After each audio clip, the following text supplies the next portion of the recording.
let's bring on that hero of heroes, that Sarian sanitizer, that space-age swashbuckler, the man you know and love, Roger Wilco.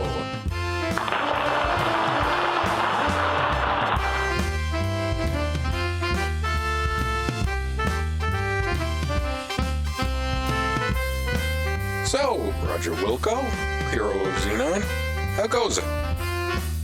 Well, I just flew in from Vega 9, and boy, are my arms tired. Oh, Roger. So, tell us, how did you manage to defeat all of those nasty Sarians? Those Sarians were a piece of cake. I had no problem cleaning their clocks. Whoever planned to steal the star generator didn't know who they were messing with. Whoa, that's some pretty tough talk there, eh? What do you think, Paul?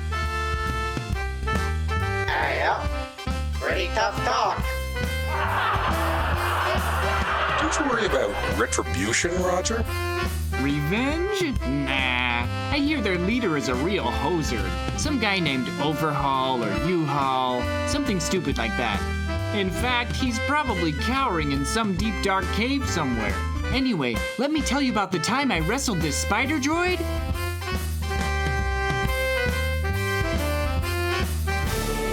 How dare this puny, insignificant life form insult my superior intellect?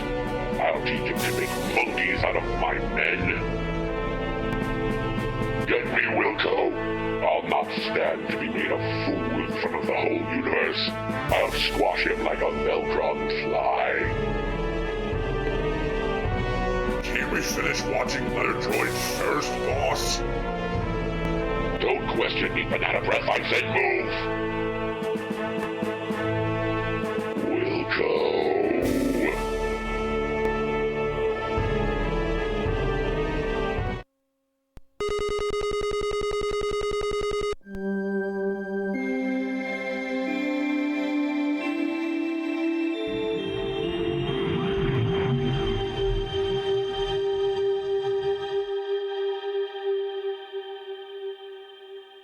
As you will recall in our last chapter, you had just foiled the Sarians' fiendish plot to rule the galaxy by using the star generator as their weapon of destruction. You became a hero by saving countless lives and returning the star generator technology into safe hands. Life was beautiful.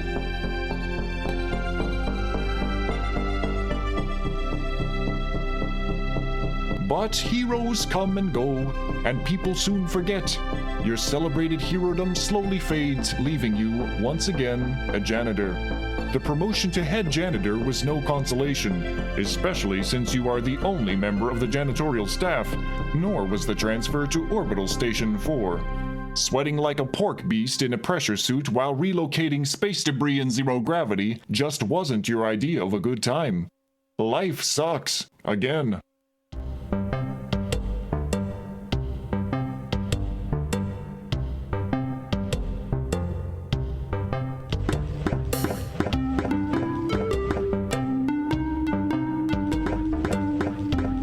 Orbital Station 4 is one of many orbiting Xenon, your home planet.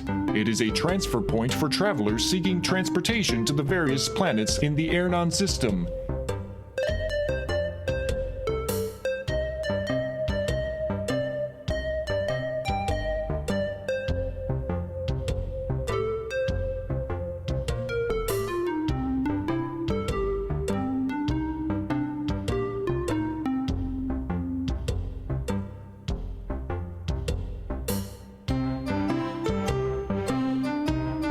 As we begin this chapter of our story, we find you, Roger Wilco, ace janitor, doing what you do best.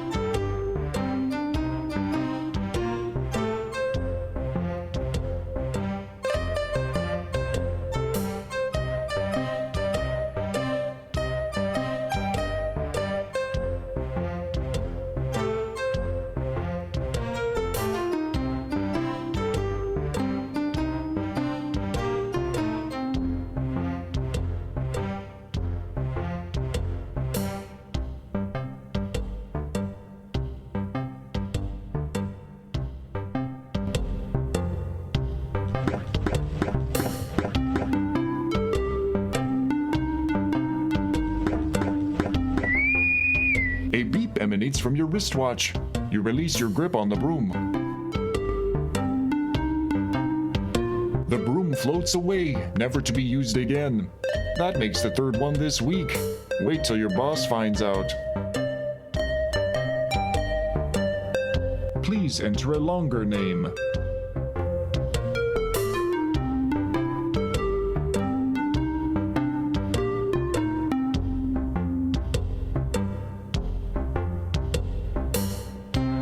Due to an obvious lack of common sense, you have stepped off the edge, lost your magnetic grip of the ship, and drifted to your death.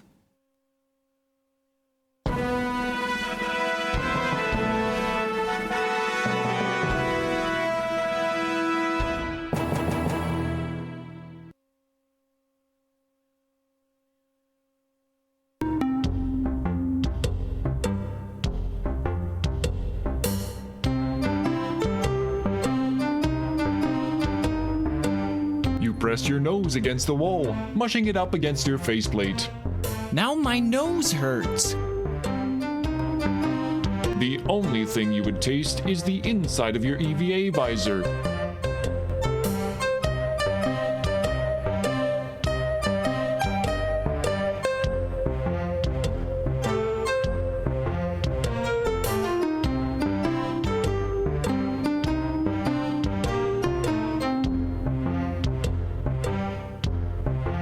It's a normal wall, part of the structure that connects the roof to the floor. You gaze out into the near nothingness. The billions and billions of worlds apparent to the eye make you realize how truly insignificant you are.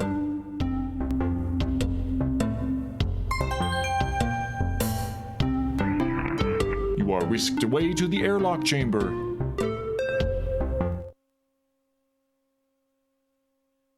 Stand by for decontamination.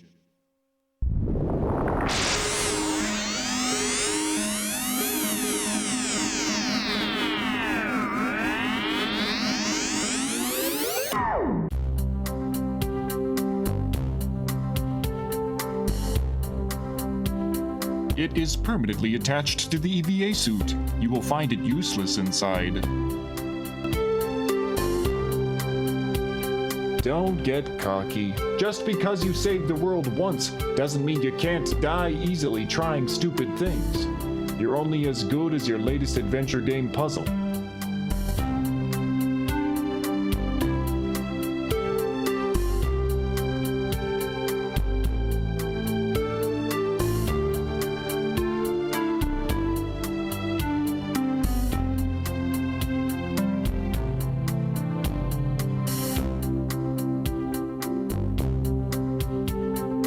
This EVA suit is not your size. It's your standard reinforced imbued rubber framing, used in any part of the hull where sudden decompression might be possible. It can bend significantly without breaking and still return to its original shape.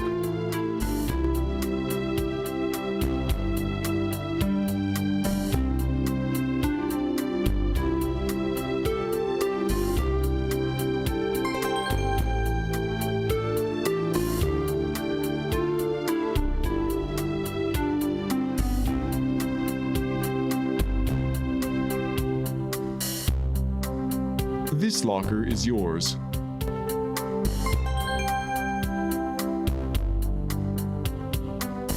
You open the only locker for which you have a combination. Phew! Putrid waves of stench waft forth. You can't recall the last cleaning it received. You bravely peer into the locker to find a Kubik's Rube puzzle and your athletic supporter, which you take.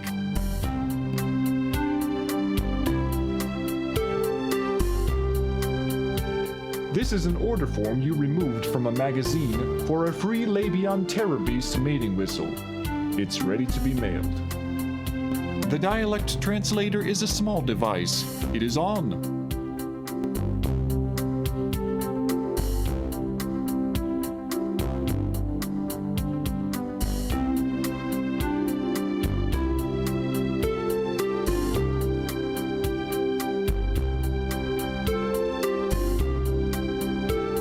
This is your athletic supporter. Without close inspection, you notice it to be well used.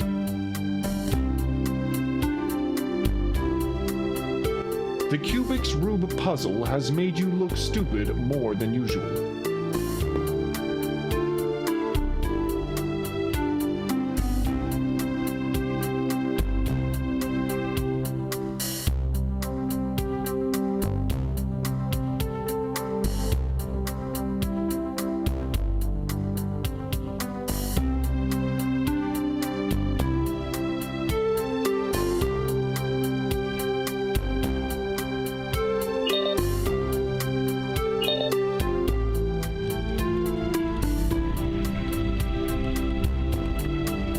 It's about time you got in here, Wilco. Head for the shuttle bay on the double. I'm warning you, you're on your last leg around here, bud.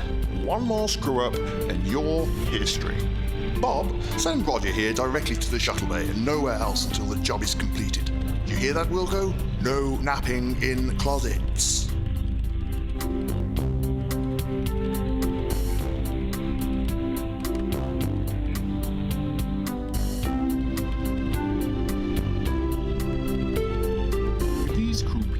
Working hard. These crew people are working hard.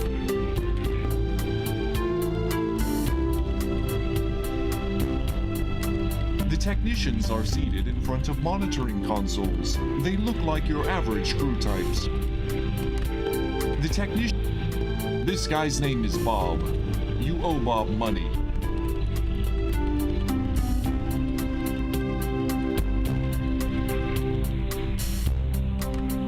Chief's not happy with you, Roger. You'd better get over to the shuttle bay soon. By the way, you still owe me 20 buckazoids. You'd best cough it up soon.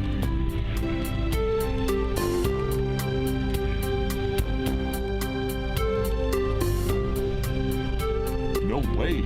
If it gets stuck, you wouldn't want to explain the story to the ship medic. The potential for excruciating pain is also a factor.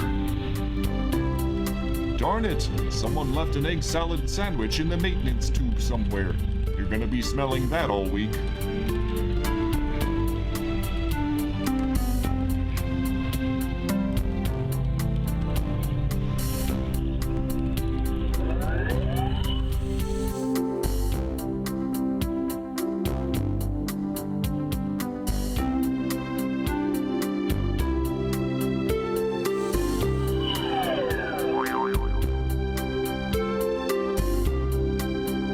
It's a large space metal door.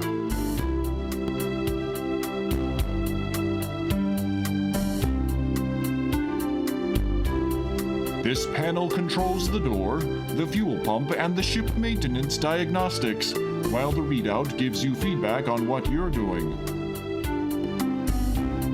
This panel controls the door, the fuel pump, and the ship maintenance diagnostics, while the readout gives you feedback on what you're doing. The illustrations have captions underneath them.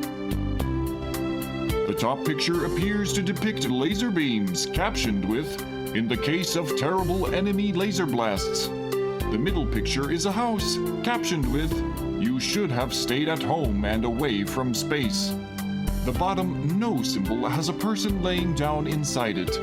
It is captioned, "No retirement benefits for you."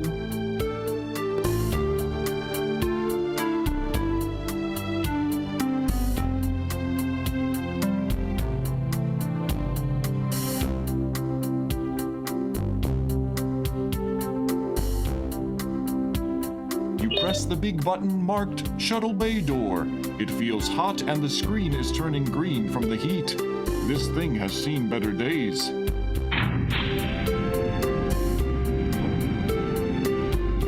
Nothing special about the hose. It merely provides a means of routing fuel from the refueler to the vessel.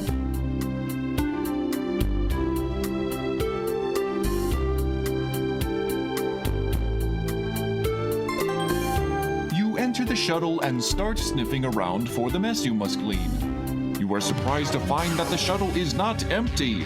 There are two extremely ugly suckers walking toward you. Hey, what the? Your favorite expletive here.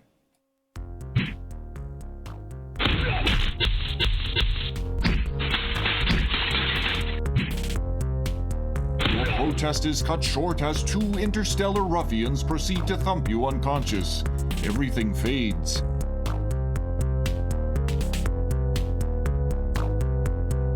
Time passes. More time passes. A strange dream turns into the realization that you are being shaken and talked to by a voice unfamiliar to you.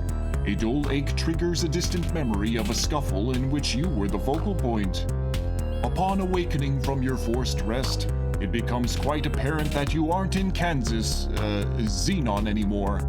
You find that you are being held upright and under physical restraint from both sides by, you guess, the galactic goons you met on the shuttle.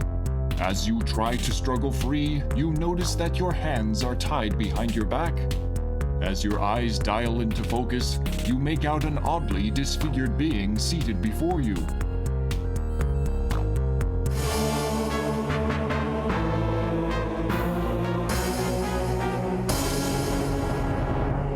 He is a sagging mass of flesh that appears to have been human at one time. Tubes and wires extend from his body, leading to machines which keep him alive. Well, did we have a nice nap?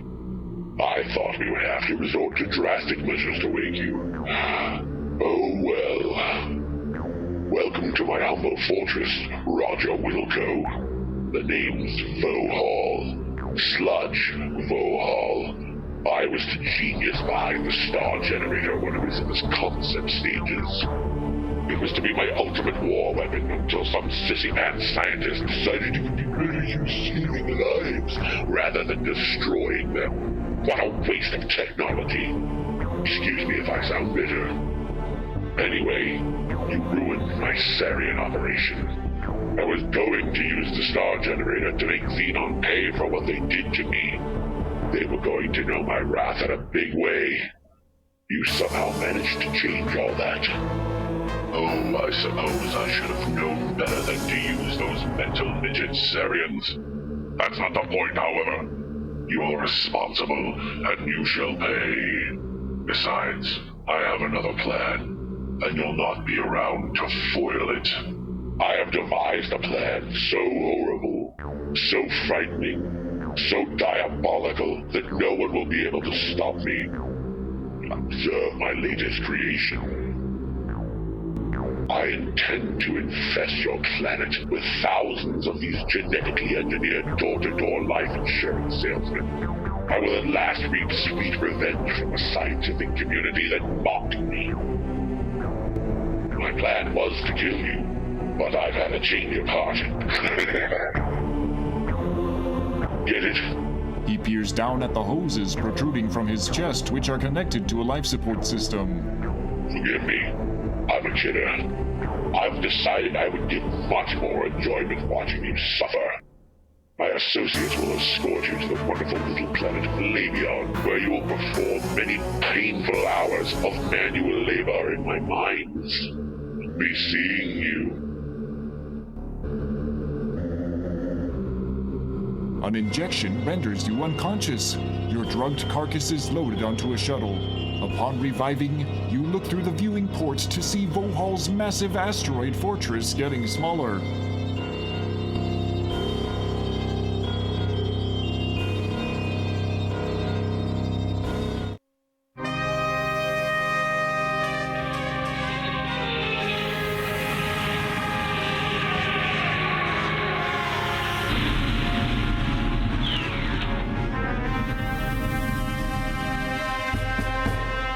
After touching down on a giant landing platform, you are ushered to a hovercraft waiting to transport you to the mining site.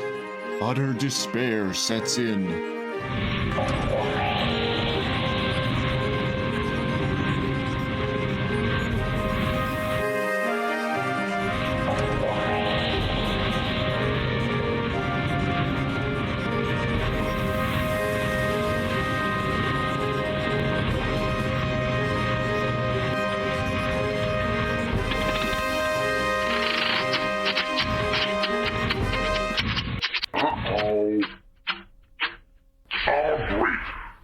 Suppose we're out of fuel. Way to go, dwarf breath. Don't Don't blame me. It was your turn to fill up. You're always forgetting to do it. Wait till the master finds out. You're in big trouble. Hey, don't talk to me that way, you slime bucket. I filled it last time, dipshit. The argument between the two guards is cut short as gravity reasserts itself.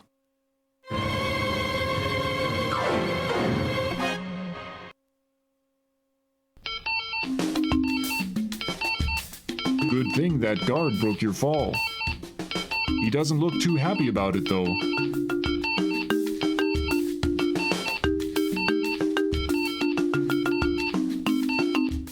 What was that?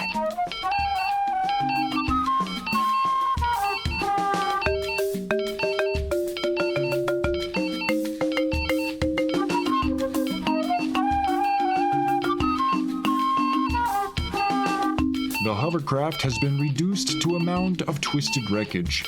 Everything that was straight is bent. Everything that was bent is benter. There appear to be no salvageable parts. You hear a high-pitched beeping sound coming from somewhere inside the wreckage. You didn't notice it during the flight. It must have come on as a result of the crash.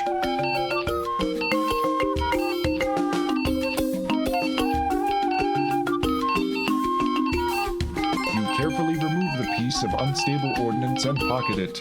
Doing so causes the high-pitched beeping to stop. For some reason, I got this sense of doom right before taking that.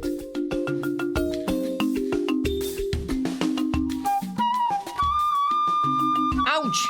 That looks painful. The hovercraft has... The dense foliage interspersed throughout this forest bars your path, wherever it may be. The dense foliage... You look through the grass and see nothing of note.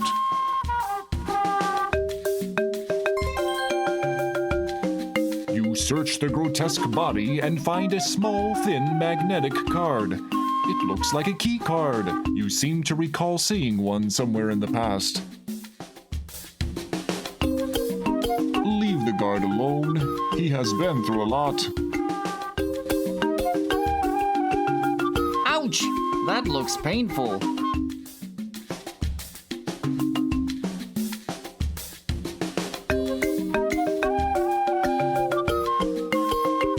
You startle a small creature. It could be a rabbit, but for its green fur and orange spots.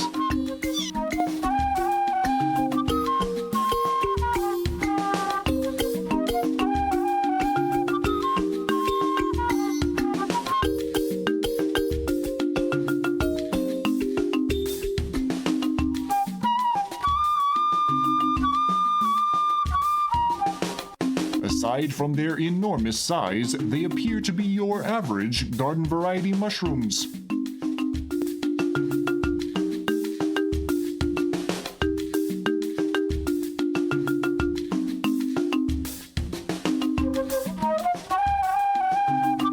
You are standing in a dark and damp portion of the forest. There are some very large mushroom-like growths here. The mushrooms smell like fungus. You can't eat these mushrooms, Roger.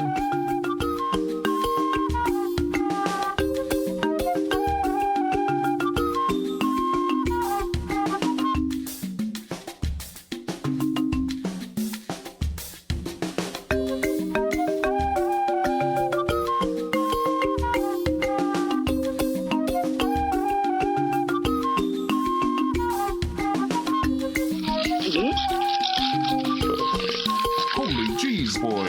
That mushroom thing sucked you clean up. You can't move a muscle nor see a speck of light. You begin feeling waves of tingling warmth and moisture. Suddenly, it's not so bad in here. Wow, check out the colors, dude. Your body and mind enjoyed the short-lived buzz that is a side effect of the lethal poison you now marinate in. You are oblivious to the end. Not a bad way to go, actually. But it sure is early in the game. I had high hopes for you. They said, who? Roger Wilco? Not a chance. That chump won't last 20 minutes. I said no way! Roger isn't that lame. So anyway, don't make me look stupid too.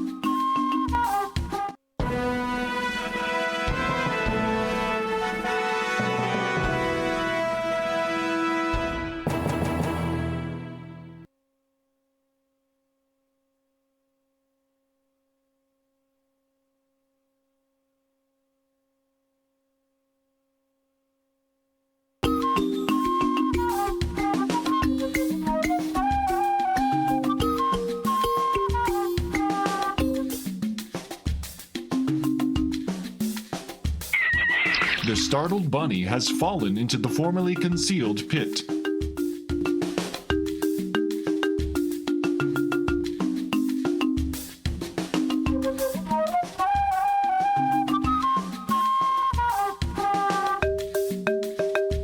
You peer into the hole and see the formerly alive bunny, now a mangled corpse, on the end of some large sharpened sticks. Reach into the deep dark hole and pull out the bunny. How the hell did you do that?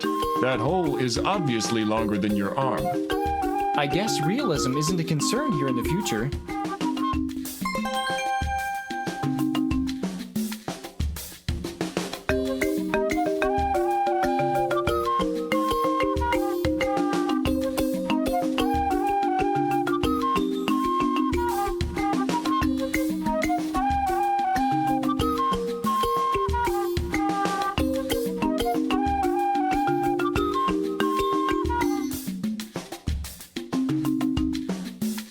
These odd trees grow increasingly smaller in diameter, tapering to a small point at the top.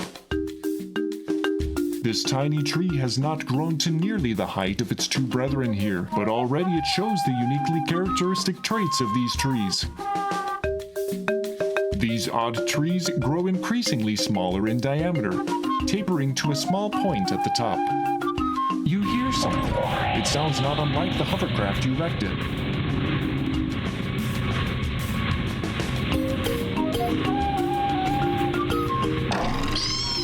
Suddenly, from somewhere to the east, you hear a twang, followed by a high-pitched shriek.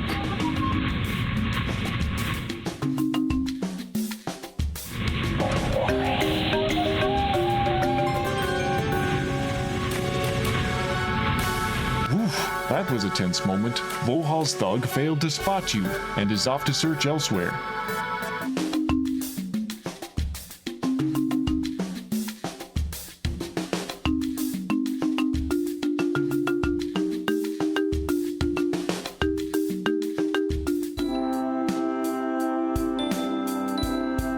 The little creature caught in the snare has thick-looking pinkish skin. He looks to be less than a meter tall.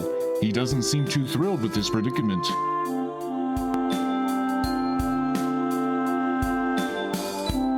Bush tends to talk in illiterate circles. He doesn't respond.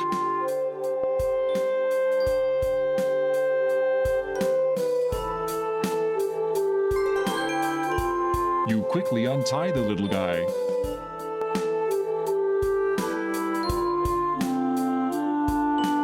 Before disappearing through a tiny hole in the brush, the little pink dude gives you a long look.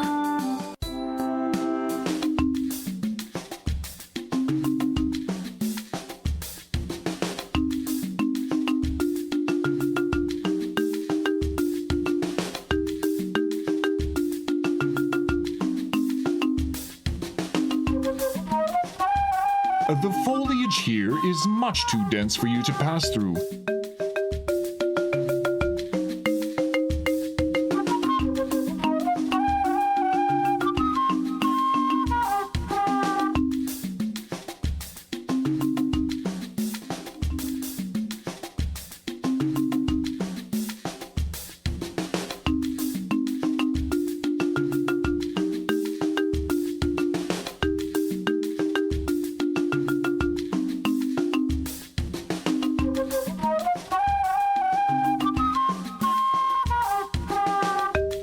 The mailbox looks typical for a mailbox. There is a slot, a tray, and a sign. The sign says Radical Express, when it totally no doubt for sure has to be there a while previously.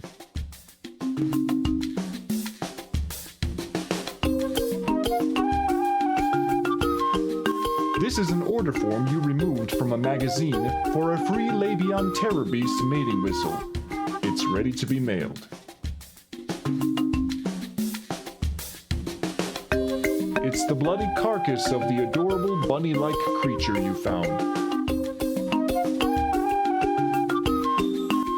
It looks like your average keycard. It's the piece of unstable ordnance you recovered from the shuttle wreck.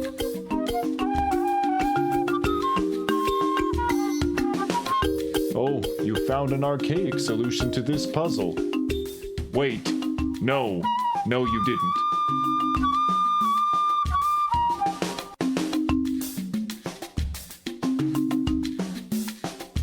Stumped again, hey? Not all adventure games are about object manipulation, you know.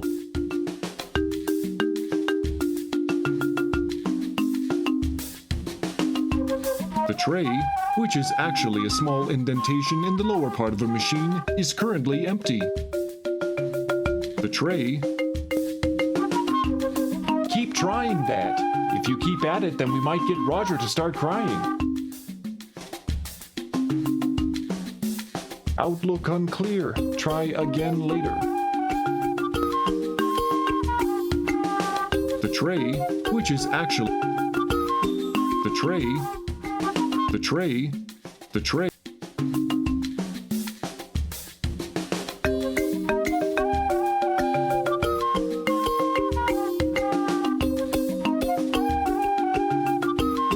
The tray, which is actually a small indentation...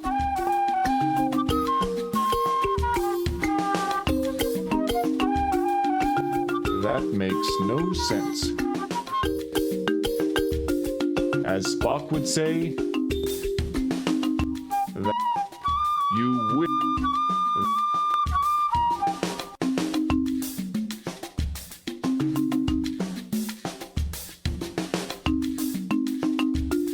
The mailbox looks typical for a mailbox. There is a slot, a tray, and a sign.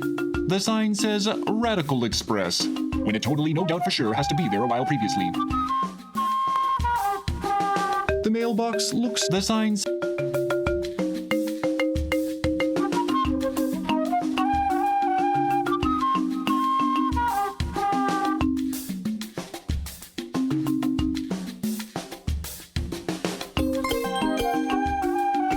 You drop the order form into the box. The mailbox hums and buzzes for a while. Then an object of some sort drops into the tray at the base of the box. The machine goes silent.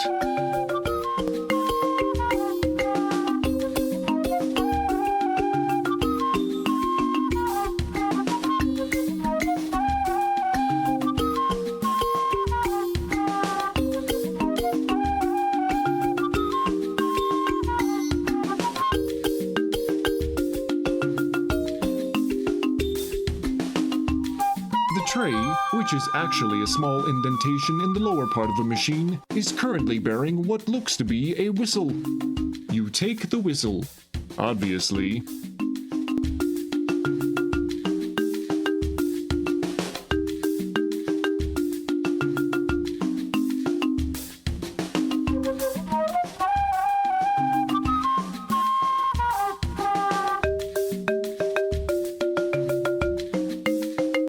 The whistle is usual looking.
The spores are light blue and bulb-shaped. They seem to be loosely attached to the ground.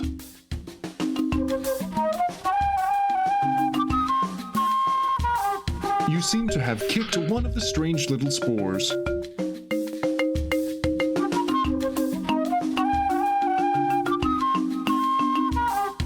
Your kick caused some spores to open and spray a fine powder into the air. As a result, you are paralyzed from head to toe, unable to move a single muscle.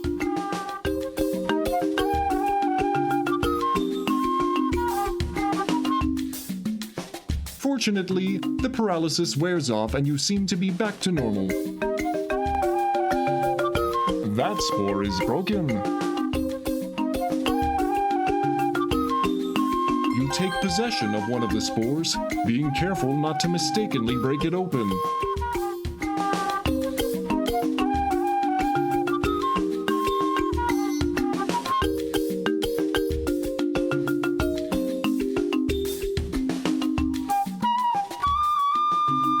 I wanna rock and roll all night and party every day.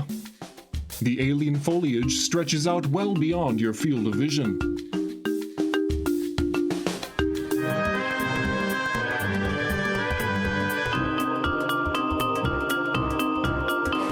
You can see a little guy across the clearing picking some sort of berries from a bush.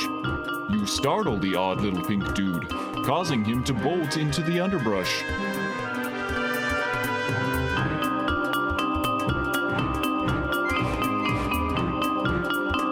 This looks like the brains of the operation. The vines extend from the pulsating plant, almost like they're looking for something.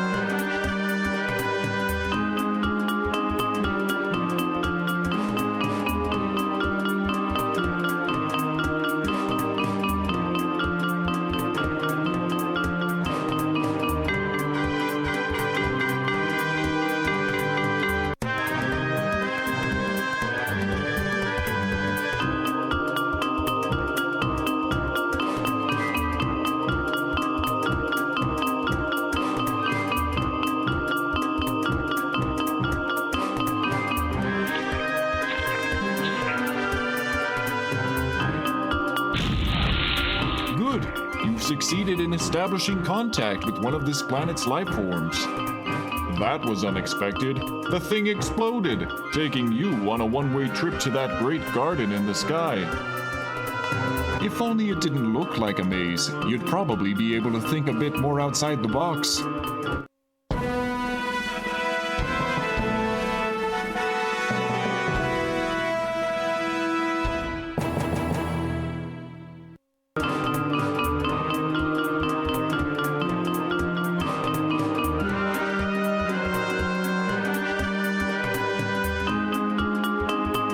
It's the bloody carcass of the adorable bunny-like creature you found.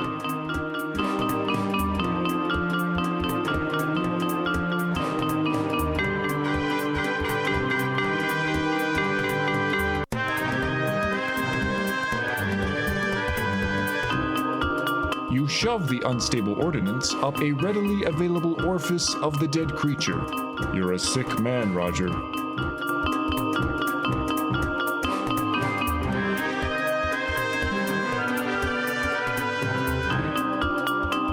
It's a loaded bunny.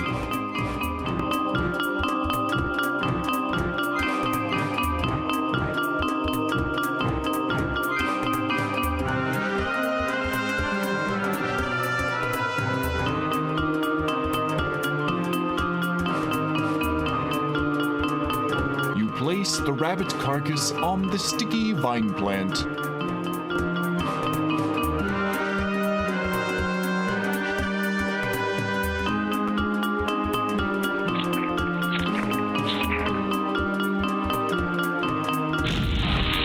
Nothing like a good explosion to brighten up your day.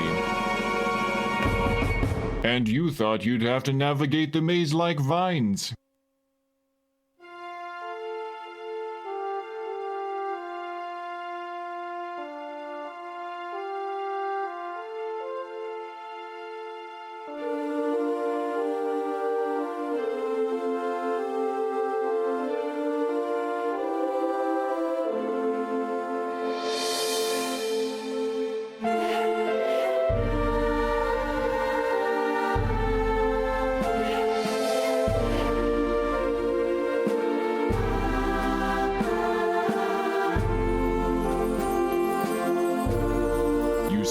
large, plump berries on the bank of bushes in this field.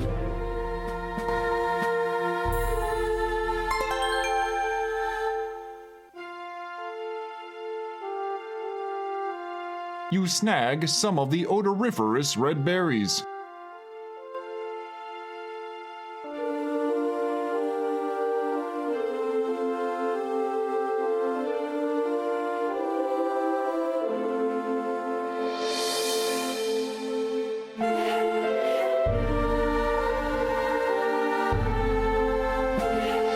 The foliage here is much too dense for you to pass through.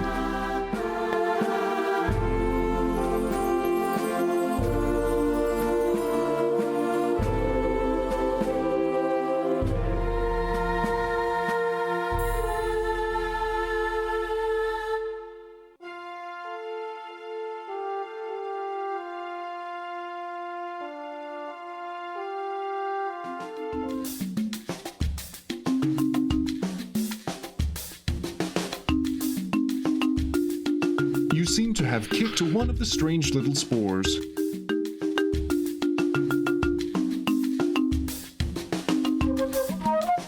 Your kick caused some spores to open.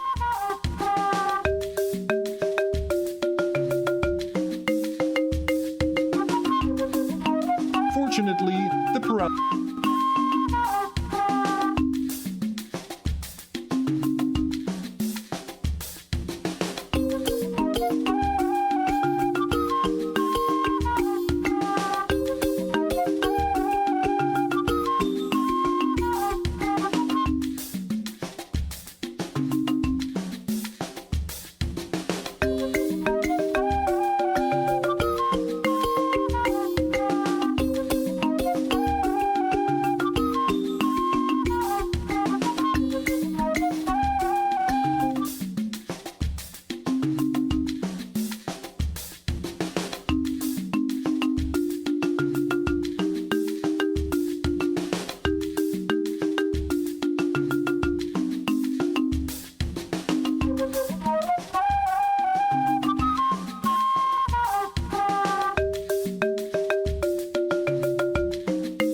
Stumped again, hey? Not all adventure games are about object manipulation, you know.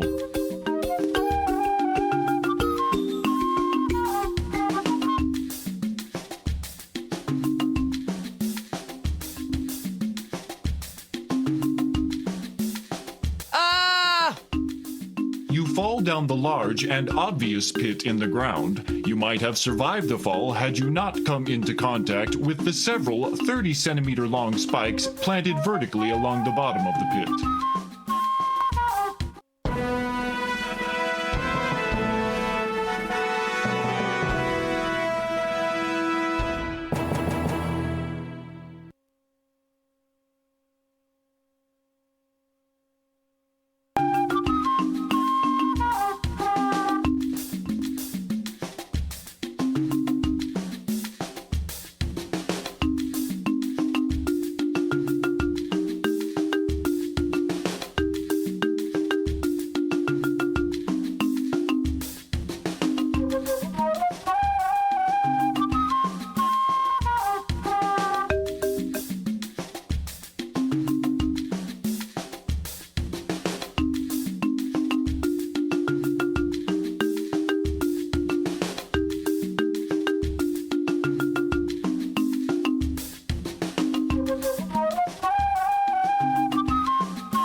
cheese boy.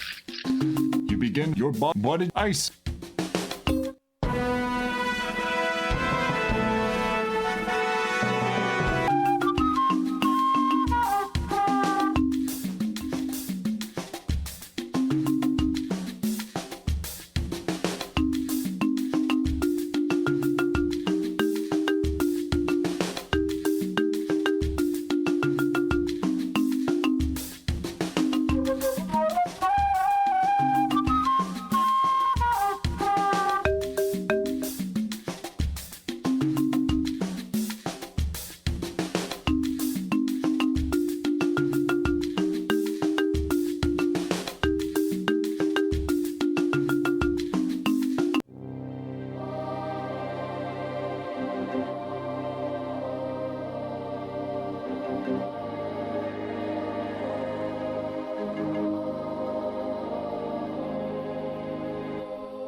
The strange red berries pack a very pungent aroma.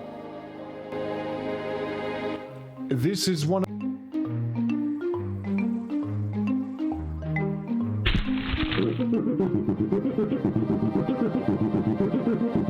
You rub the berries all over your body. Now you smell like a walking ammonia inhalant.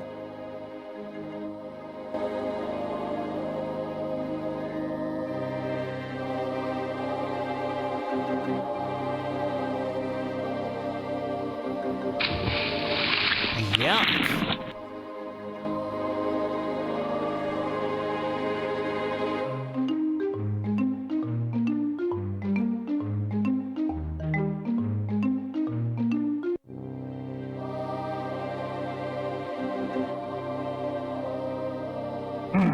The swamp monster attacks you with its slimy tentacles. Almost as suddenly, it spits you back out. You distinctly hear the sounds of aquatic gagging and retching. Evidently, you had a bad aftertaste from the berries.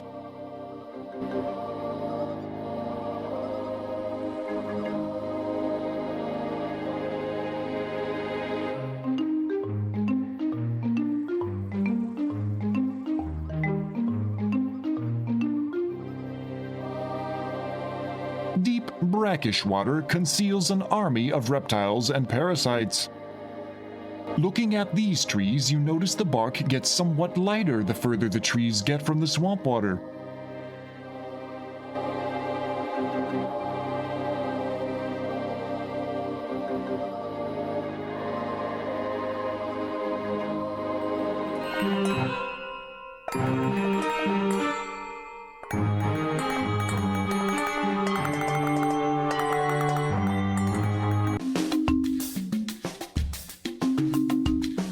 Brackish water Deep brackish water conceal.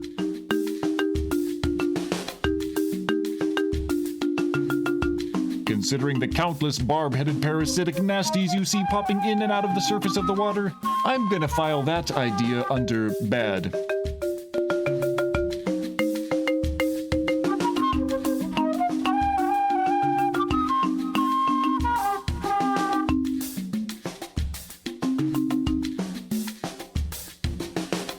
You have stepped into a deeper area of the swamp. You are forced to swim. You'd rather not look at it. In fact, you're trying hard not to think about what must be living in it. You take a deep breath, filling your lungs to near bursting, and head for the depths below.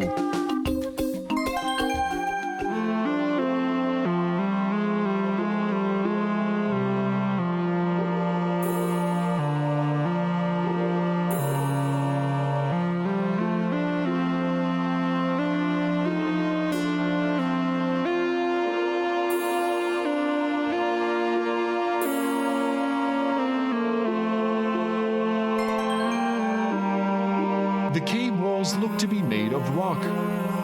A small boulder with a glowing gem resting on it sits in this air pocket cavern.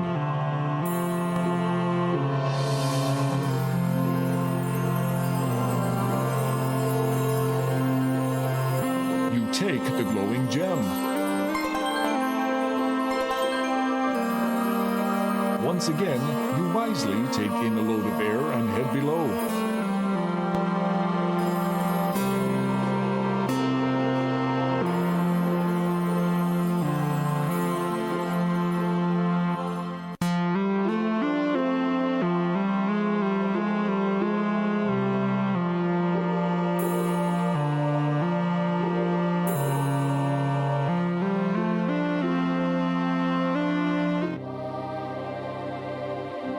You have gotten out of the deep spot and are back on your soggy feet.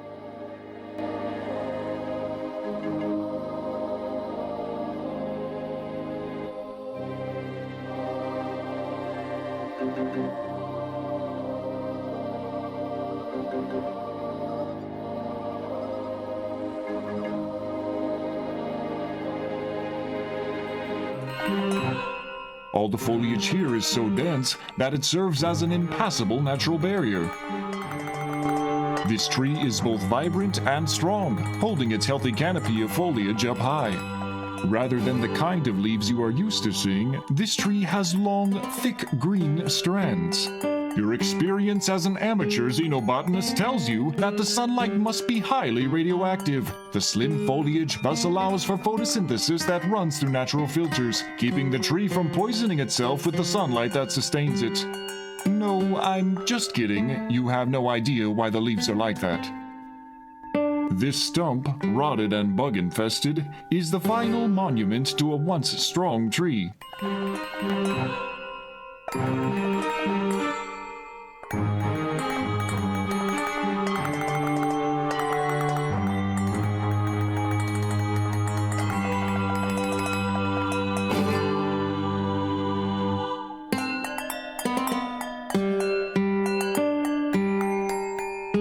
This tree is dead, and seems to be free of the slick secretions some of the others generate. You begin to shimmy your way up the snag. Oof! Holy log jams, Batman, you almost bit the big one!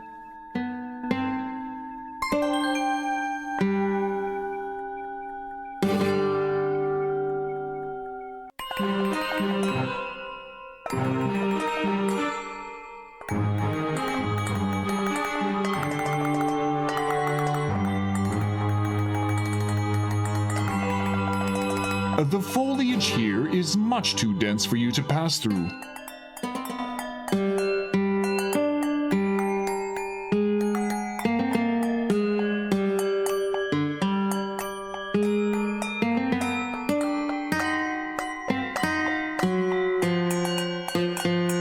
The trees here are much straighter than most others in the forest.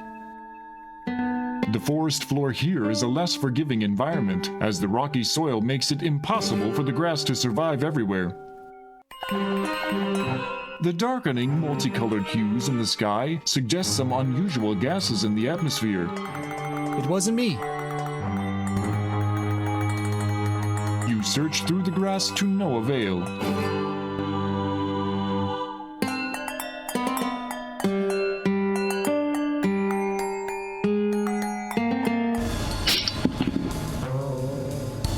Yikes, you have been snared. Suspended above the ground, you are unable to move freely.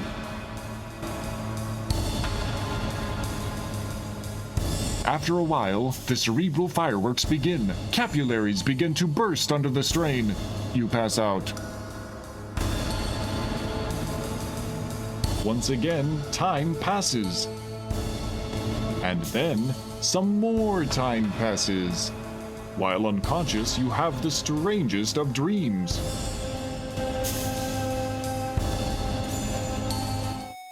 You hallucinate that your name is Larry. You are wearing something known as a leisure suit, apparently made of fully synthetic materials and proven to generate large amounts of static electricity.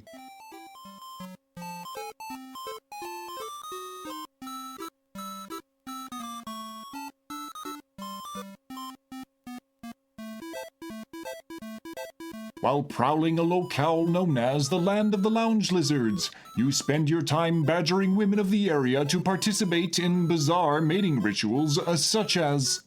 Just then, consciousness begins to creep in.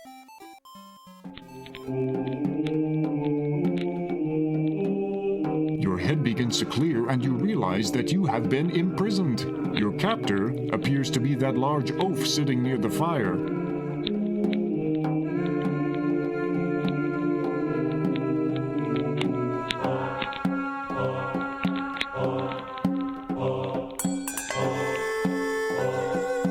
These creatures are genetically bred, rigorously trained to subdue the most threatening creatures in the universe, and he has captured you.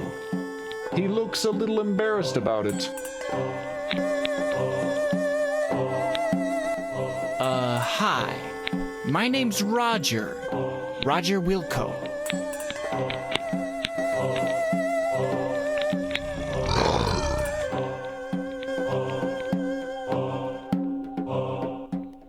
There's obviously been some mistake here. Can you let me out of this cage?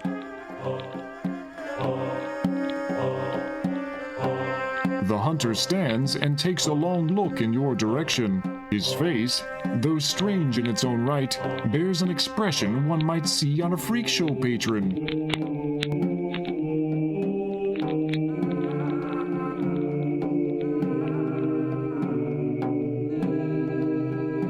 Oh, you found an archaic solution to this puzzle.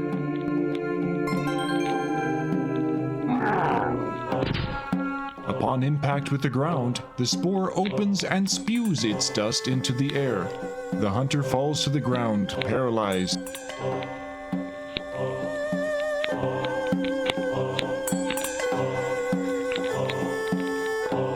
You reach through the bars and take possession of the key.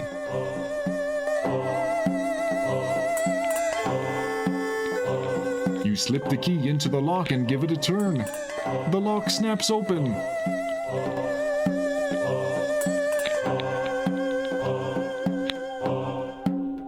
You grab the rope.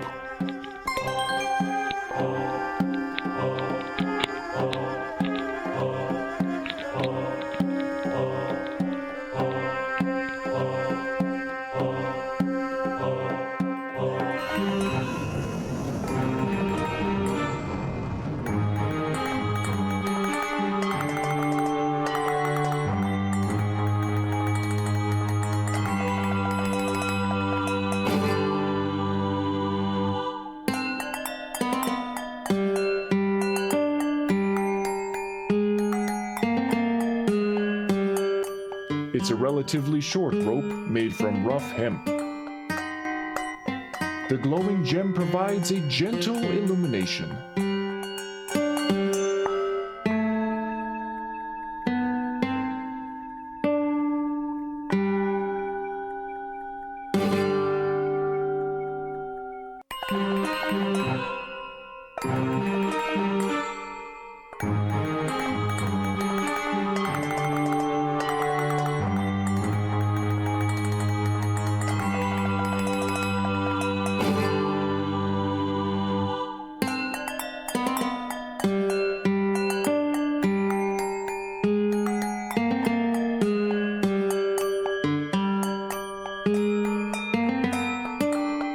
You're too far away.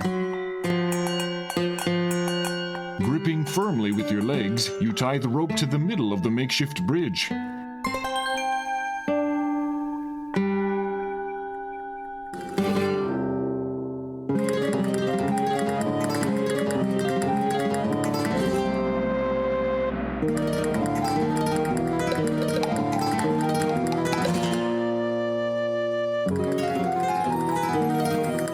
Thanks for playing Space Quest 2, Roger Wilco. You've been swell to watch. Have a nice day.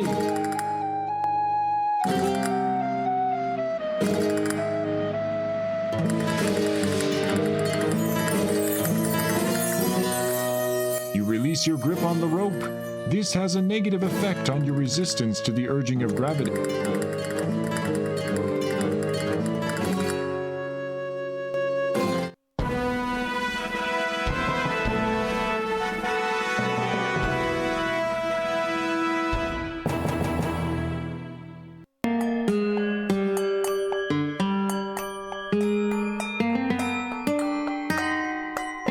Gripping firmly with your legs, you tie the rope to the middle of the makeshift bridge.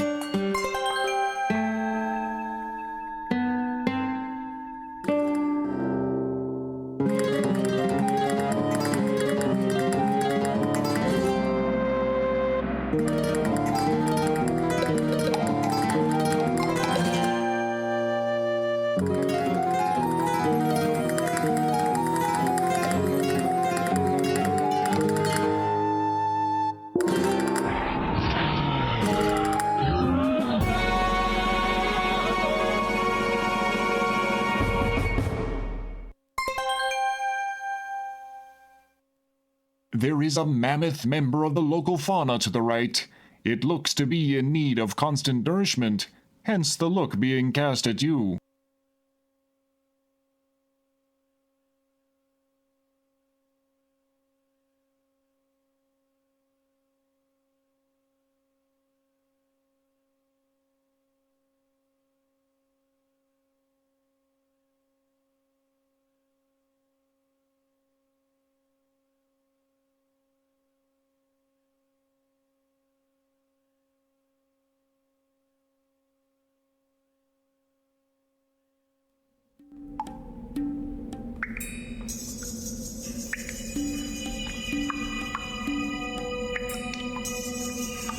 You don't need to use the gem at the moment. You don't need to... You take out the gem and hold it in your palm. The room is illuminated by its glow. You hear a small shriek and the sound of many footsteps moving away from you.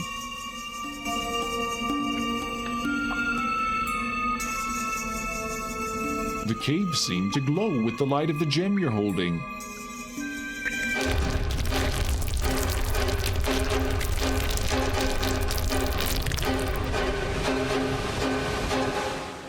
The ground below your feet disappears. You tumble down through the darkness.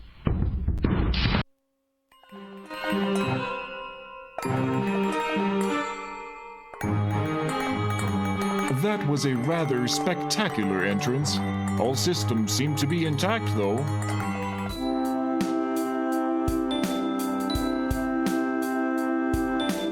The dwellers mumble something. Your translator responds.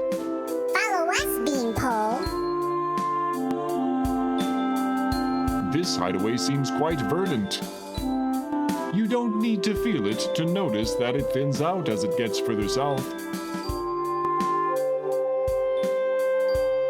Got it.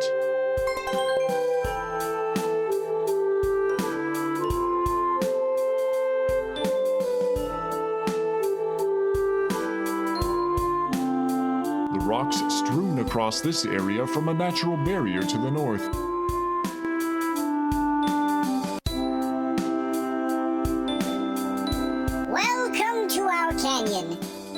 To be from out of town. On behalf of all of us, I would like to thank you for saving our compadre from the hunters. You are welcome to stay in the canyon as long as you like. When you are ready to leave, simply say the word and my assistants will show you the only way out for a being of your size. When you leave, however, we must seal the exit behind you for our own protection. Goodbye, and good luck.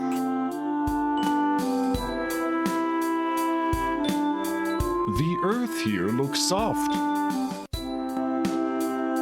The small pink dude is standing by the large rock.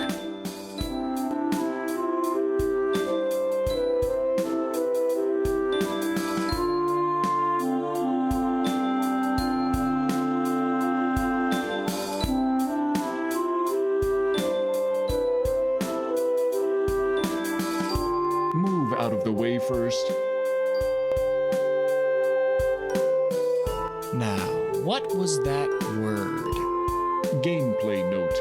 You'll need to type the password into the translator. Enter will close the translator.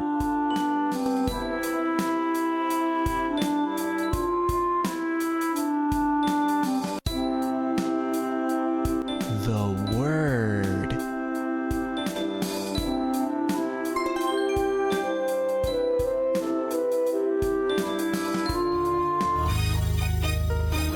Realize that the little pink dudes weren't kidding around. It's very dark and cramped in here.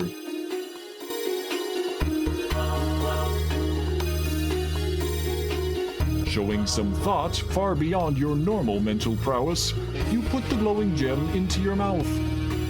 Ah, better. Not a great deal better, but better. Good thing you found that gem. Not only does it light your way, but it should come in handy in a later game.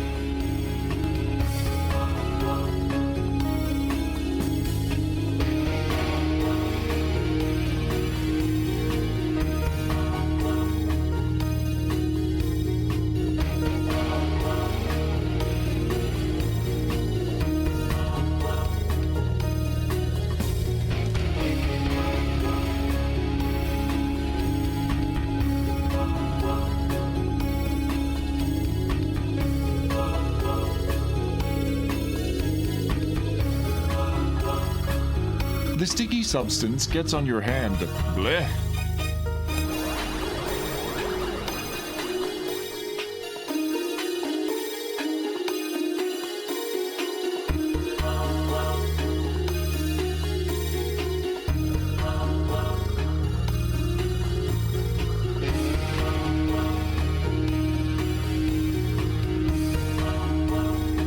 The sticky substance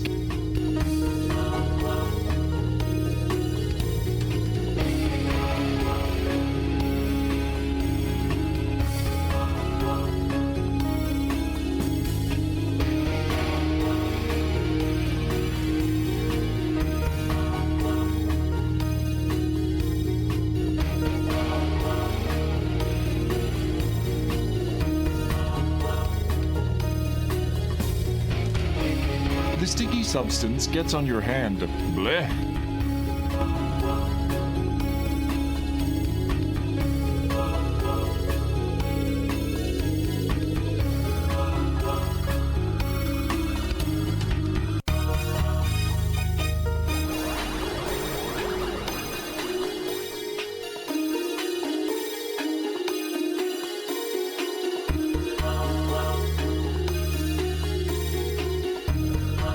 The sticky substance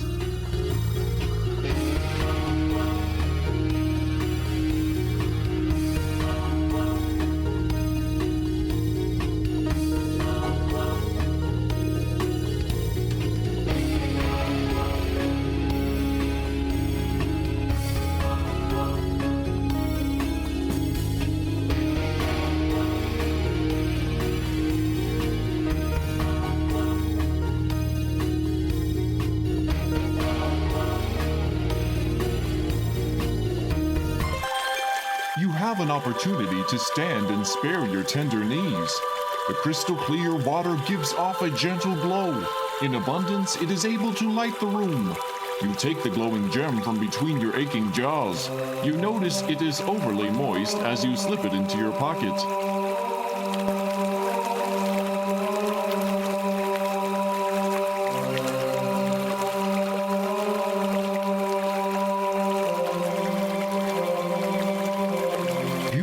Subterranean waterfalls and cascades drop before you. The luminous liquid churns at the base before flowing downstream.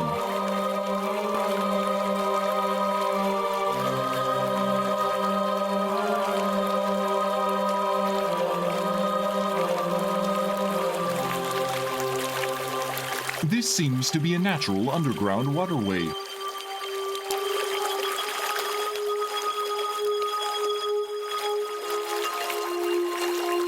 This seems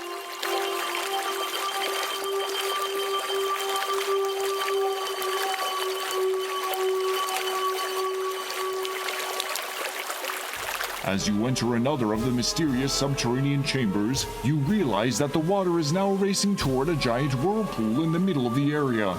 You are caught in the strong current, powerless to alter your course.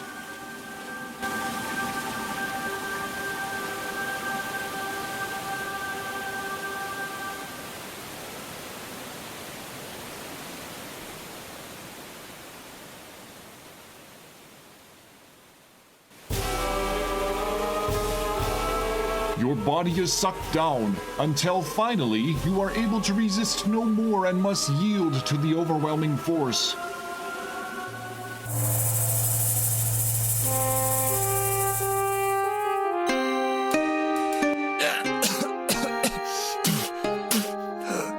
Geez, that was quite a trip. Peering around, you find yourself back in the open again. This is an intestinal distress goyle. They're like gargoyles, except they go through a lot more Pepto-Bismol. The water is clear, except for a very slight cloudiness. It appears to be luminous. In fact, the water's soft glow seems to still be providing some light here in the outdoors. In the reflection of the water, you see the disillusioned eyes of a doughy-faced, unlovable idiot man staring back at you. Hey, I'm not doughy-faced.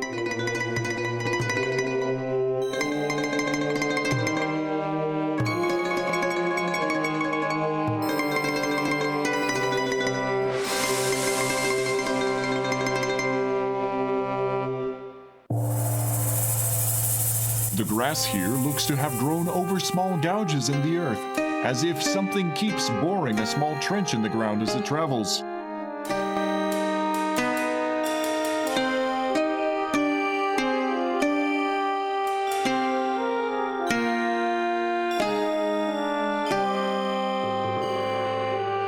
The landing pad that you first arrived on lies in the jungle you can see, just beyond the barrier of the rocks. You notice some writing on one of the leftmost boulders. The writing says, "Beware, Labian Terra Beast Zone, use extreme caution."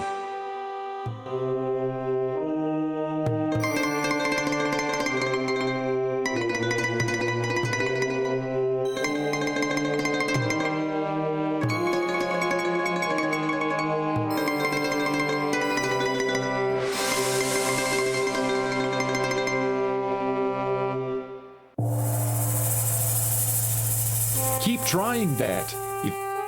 It doesn't work. Hey, don't look at me. If it were up to me, you'd be able to fart a rainbow that takes you to the end of the game, so I could get out of here. But no, we're all stuck here to the bitter end. At least you can turn this off when you get sick of Roger.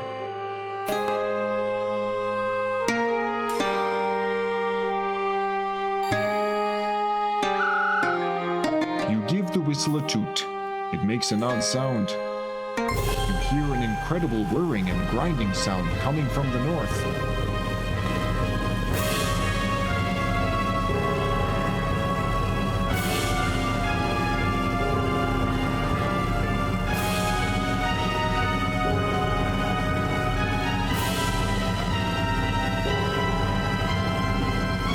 Suddenly, a Labian Terror Beast buzzes into the room like a tornado.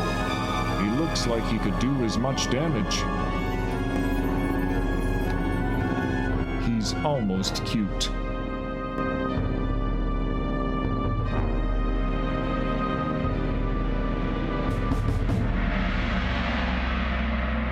Though the stench could knock him out, it's best not to risk angering him and just move along.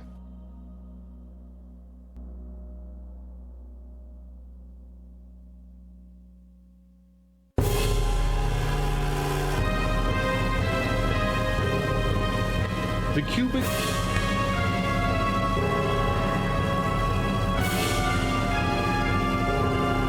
Keep trying that.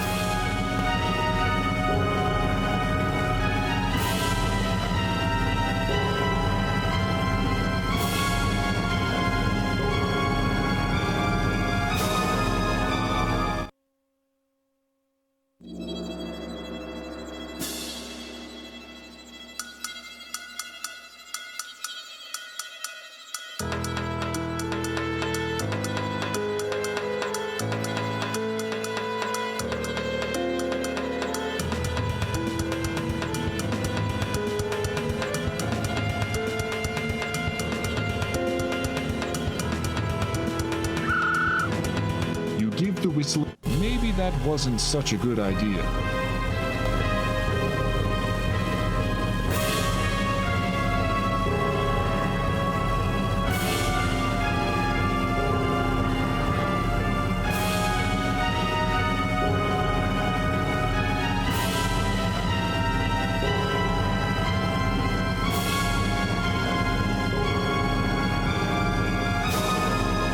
chuck the Cubik's Root puzzle over to the beast.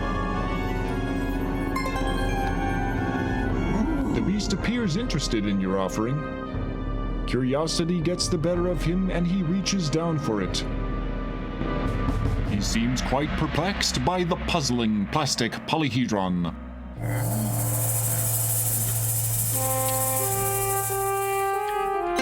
He's almost cute.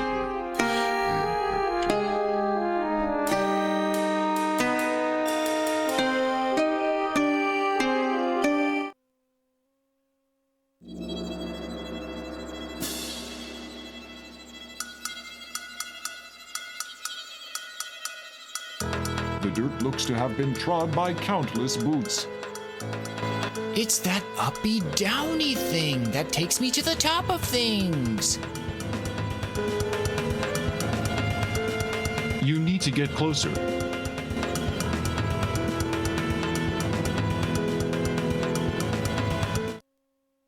Dang. Allowing the guard to observe you was not very swift. He has disassembled you, probably adding a little excitement to his otherwise dull day.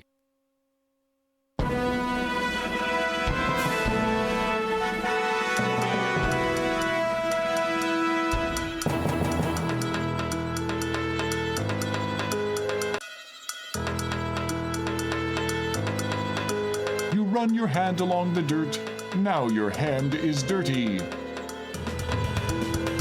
You run your hand. The dirt looks to have been trod by countless boots. The dirt looks to have been... The platform doesn't reflect light like you'd expect metal to. In fact, it looks a bit like plastic.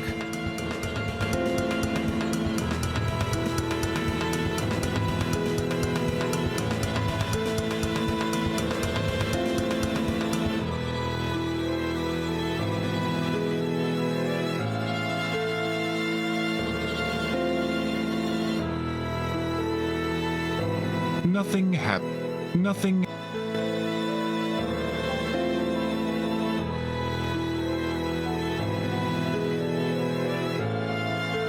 You run your hand along.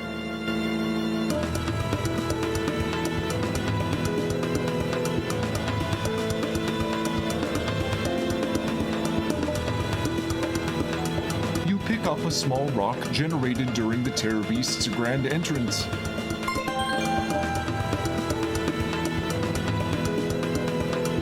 You're so clever, Roger. You created a slingshot. There's nothing left to do.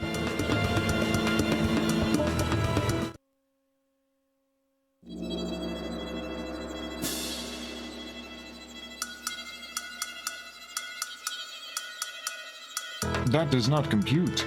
That does not compute. The guard seems to have heard a sound and moves to get a better look. You cleverly use the athletic supporter to sling the rock at the guard. It makes serious contact with the side of his head. We like the way you think. He drops like a lead parakeet. The right thud of impact is momentarily sickening. He is perfectly still. Let's see that again. This time, let's look at it closer.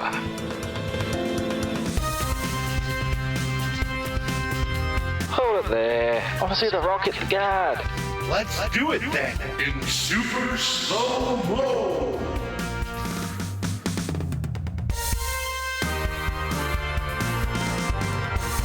Now that is more like it. Did you see that, Bloodfly? Heck yeah. You're one sick mofo, Clytus. You're one sick mofo, Blackthorn.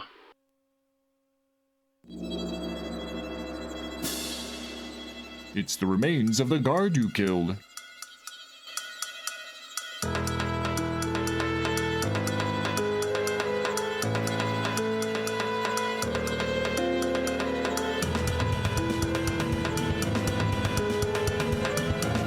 It's that uppy.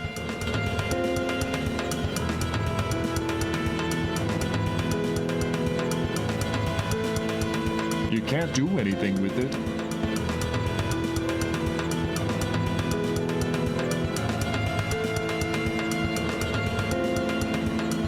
You slide the keycard into the slot, then remove it. As soon as the elevator door closes behind you, the platform on which you rest begins to rise.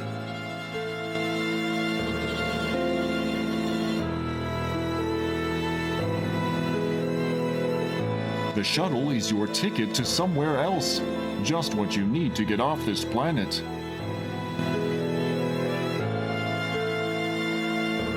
You climb into the shuttle through the rear entrance.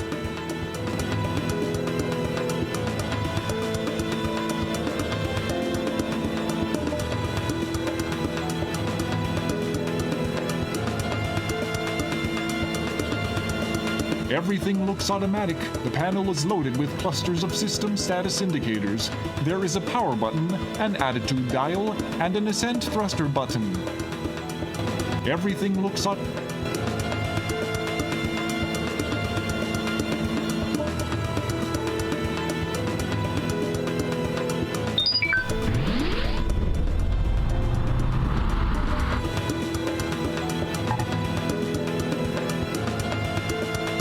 The shuttle begins to vibrate as the ascent thrusters ignite. Click above or below the handle to move the shuttle. You feel the ship begin to lift off.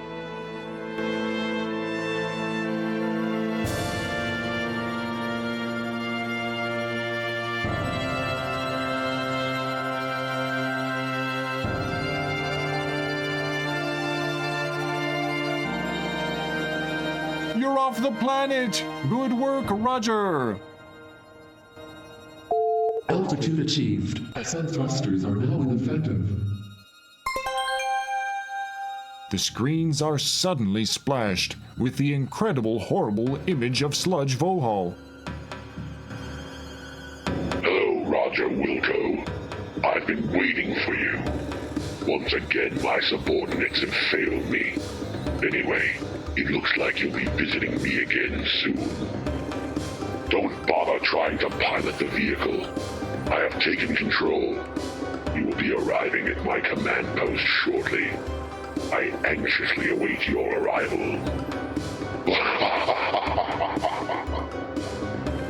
His image is frozen on the screens. The ship changes course as if it had a life of its own. All you can do is hold on.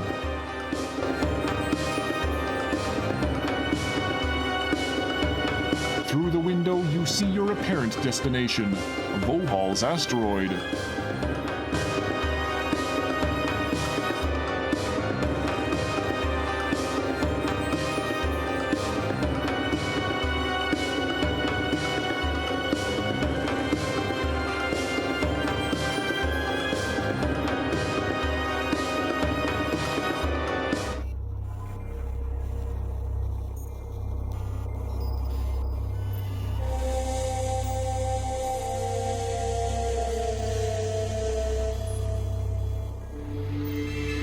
The massive bay doors meet, jarring the entire vehicle bay.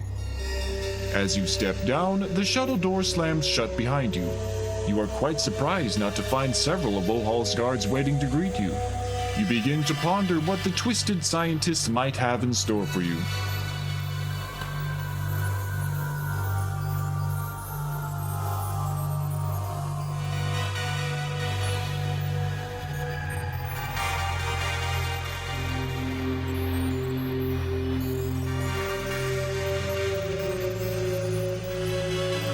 This is a transporter tube. It sucks, literally. You just need to walk there for it to work.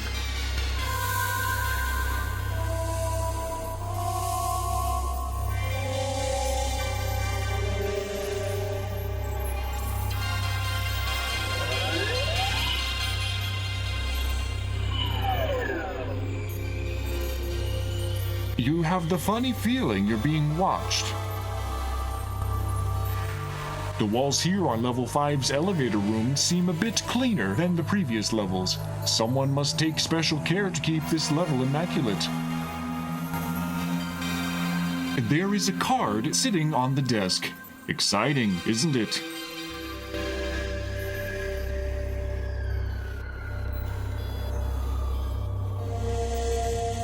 Cool, another access card. You're getting to see a lot of these.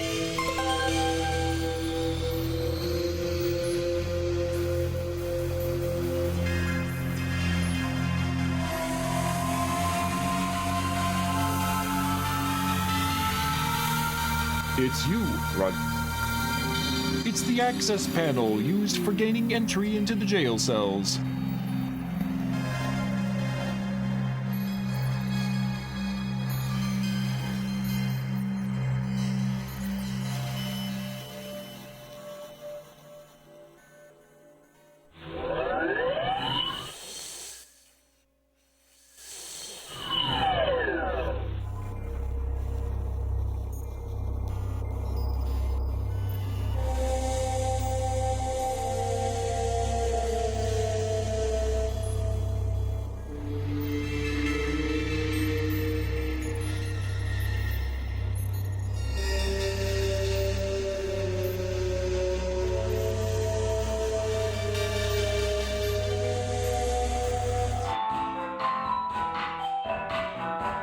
These are the doors to Vohaul's own private monolith burgers. He's like Richie Rich, except he's evil.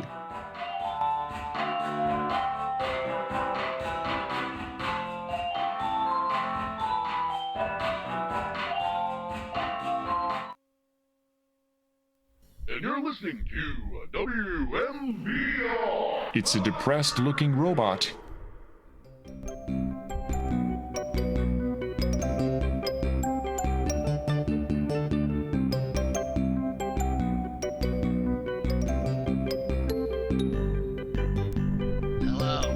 It's a cheap sick lighter. I'm the president of Monolith Burger. I'd like to thank you for coming into Monolith Burger today, and I hope you enjoy. You grab the small lighter, which is on the table. Meal. Here at Monolith Burger, we use only the choicest 100% synthetic. This is a Monolith Burger walkthrough window, sans window. Ever since the Intergalactic Pollution Act, it has been a government requirement that there be an equal alternative to a drive-through service in all fast food restaurants. So they place these things here. It acts a lot like the counter a few inches away, but it's much more inconvenient.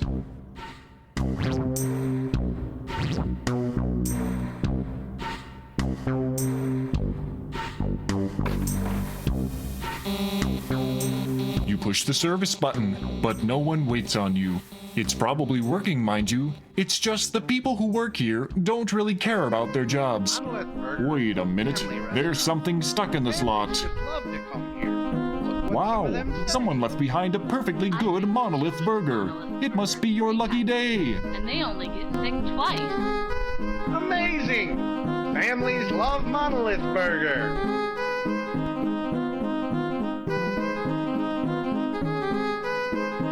Hi there, robot. Can you help me? I'm too depressed. What have you got to be depressed about? Working in a Monolith Burger was a goal in life for me. Life? Don't talk to me about life. Brain the size of a planet, and here I am working in a Monolith Burger talking to Roger Wilco. Yowza! Sorry to bother you. No, you're not. Employment opportunities at Monolith Burger. Inquire within. Don't touch me. Just so you know, not that you'll care, I'm programmed to kill you if I see a weapon.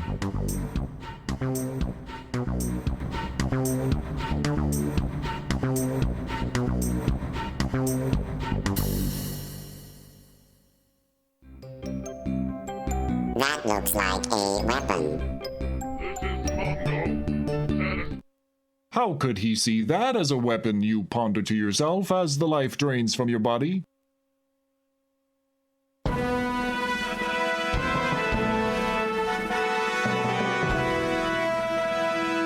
Love Monolith Burger.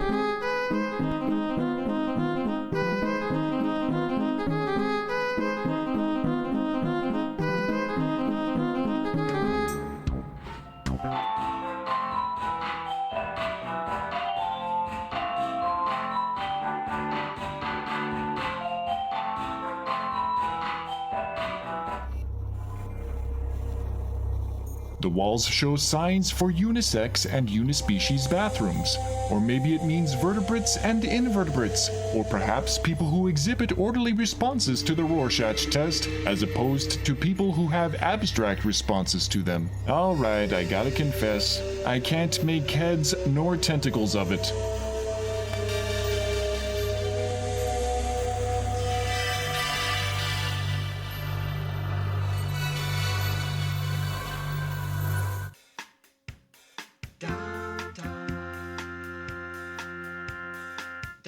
There's someone in that stall. On the back wall are stalls. 2 of them are in use, judging by the various feet which show beneath the stall doors. To the left are sinks.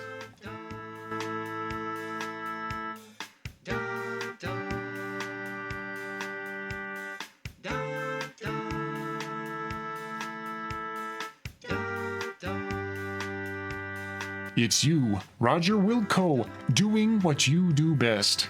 Nothing. The toilet paper dispenser is of the single sheet variety. It does seem to be mounted high up on the wall though. Maybe this stall is for taller aliens? The sound comes from one of the occupied stalls, you think. Suddenly, one of your senses downloads an extremely negative air quality report. For some reason, the name John springs to mind. You take some of the toilet paper. You never know when it's going to come in handy.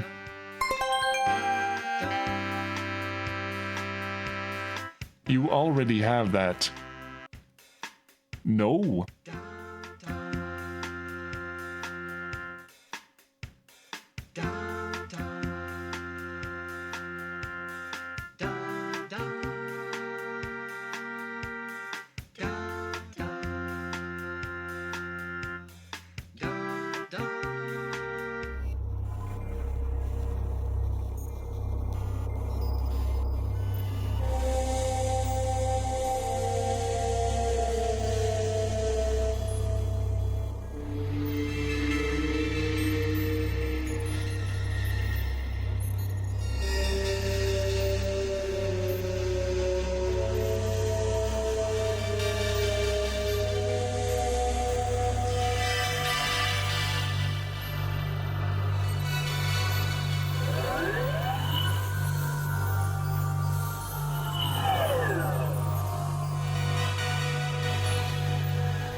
This keypad looks to be a means with which to enter a code, with which to activate a mechanism, with which to open the door.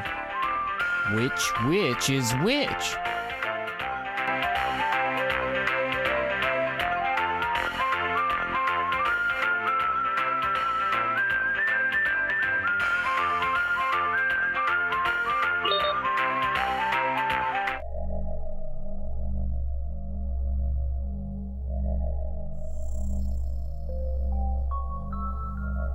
You have reached the save game limit. Please overwrite or delete some old one.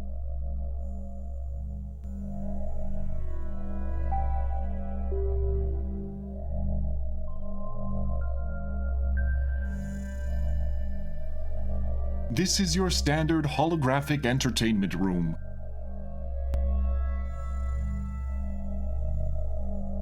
You can't take it with you. You can't. This table seems to be used for various craft-related activities. How strange. It seems to be a cutter for glass.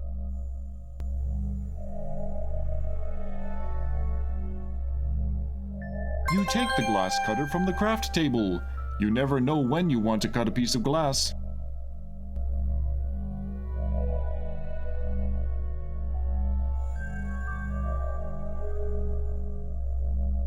You notice the coin slot has a screwdriver jammed in it. I guess this means you don't have to pay to play.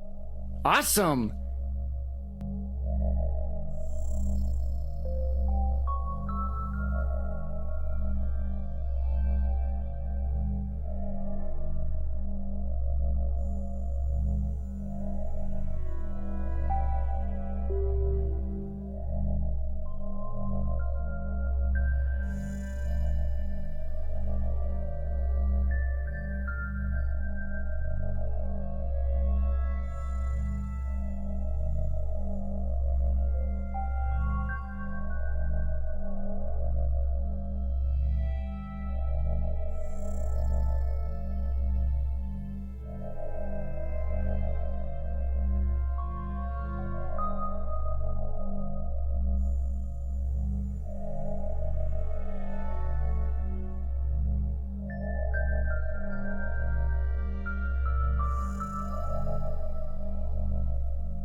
This is the primary control panel for this room.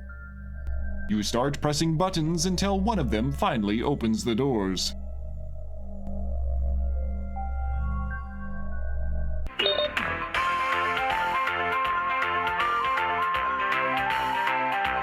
You don't like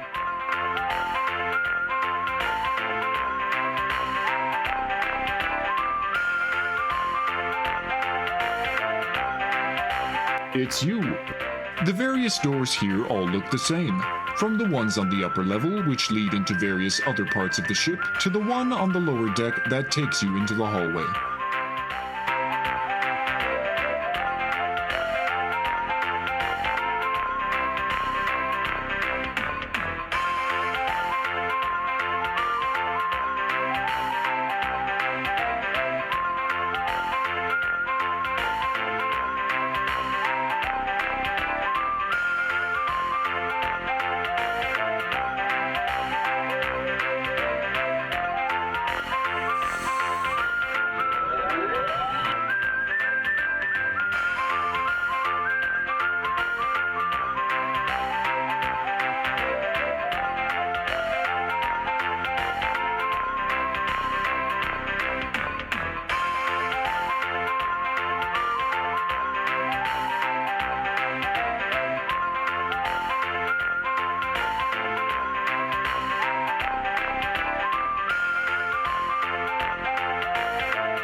The only interesting feature is a keypad, which is set beside one of the doors. It seems to be a card reader. The access card has a picture of an ape guard on it. Nothing happened. As Spock would say, keep trying.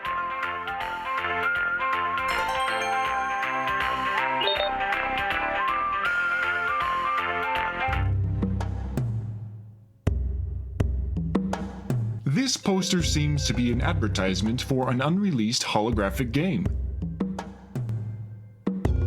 On the desk, you see an irrelevant blank datapad, a plot-significant note, and a pointless cup full of thought transmission styluses. Your janitor instincts tell you that this is a wastebasket.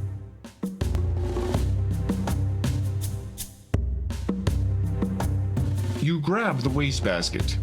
Aren't you amazed by how much stuff an adventure game hero can carry? You've just got to know how to pack. You doodle out a scene of you defeating a vine monster, but in the end, it looks like someone sneezed on the datapad. Beans, beans, the magical fruit, the more you... Stop. Just stop.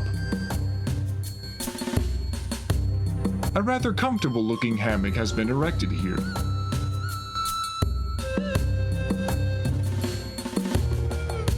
It reads 3 banana. That makes no sense to you. This blue locker is likely a receptacle for personal effects that you wouldn't care to know about.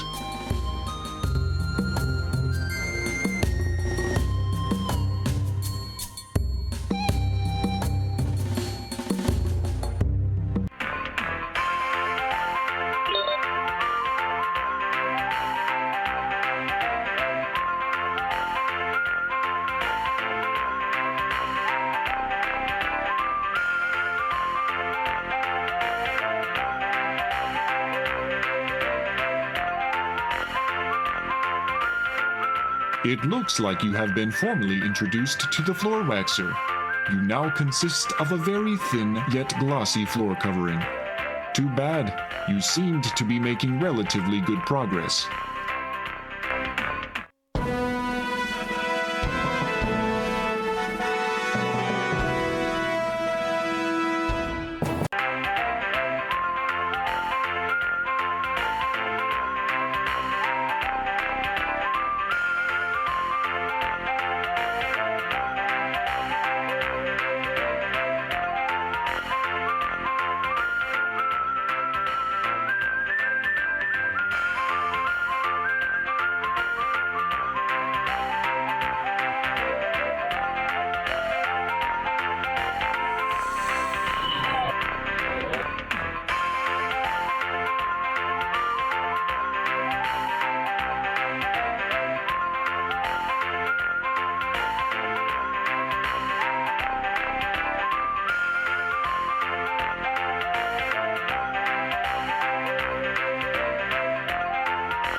Good work. The force field has been powered down.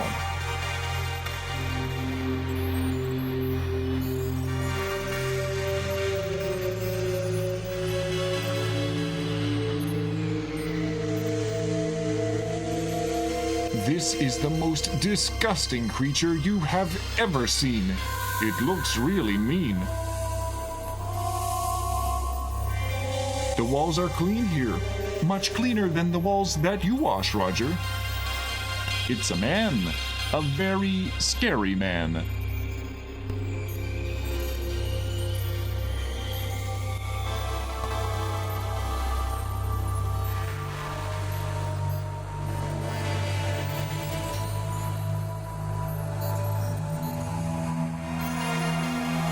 It's your standard motion sensing door that annoys the hell out of midgets because the sensor is almost invariably about 4.5 feet up.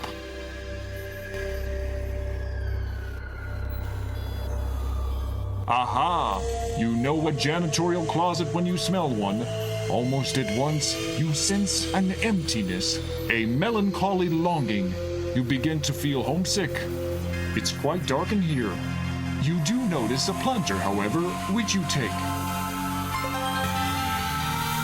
Oh no, one of the cells is opening. Who knows what unspeakable...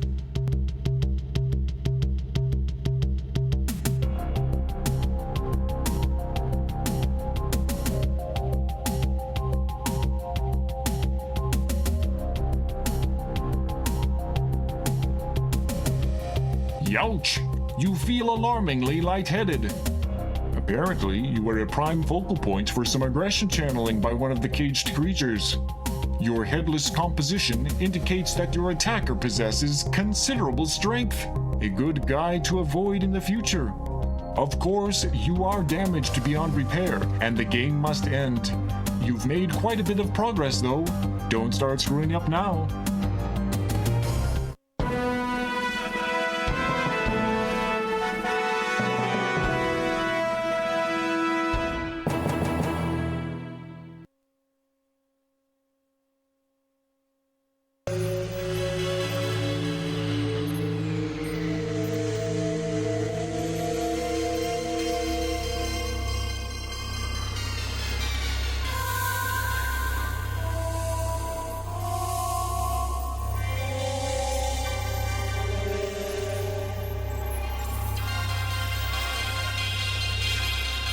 Aha!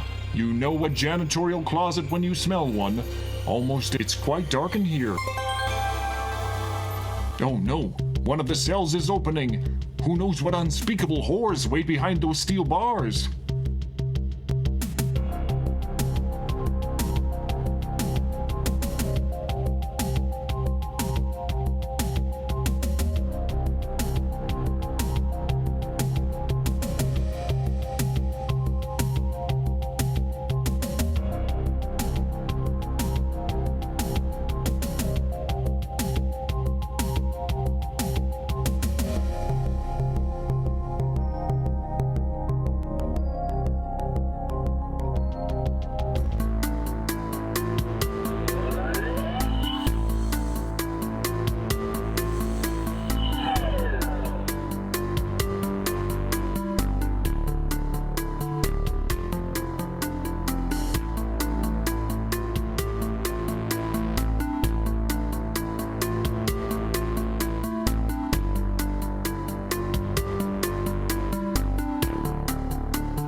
The glass...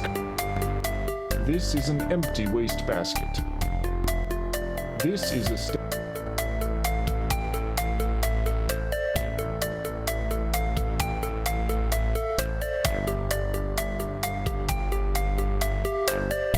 A barrier springs up before you.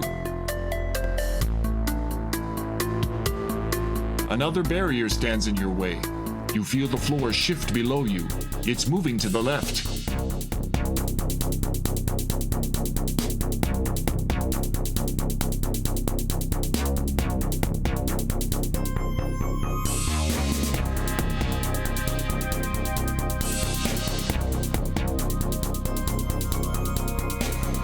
Stumped again, hey? Using formerly uncharacteristic creativity, you apply the suction cup-like plunger to the smooth metal finish and hang on for dear life. Once a janitor, always a janitor.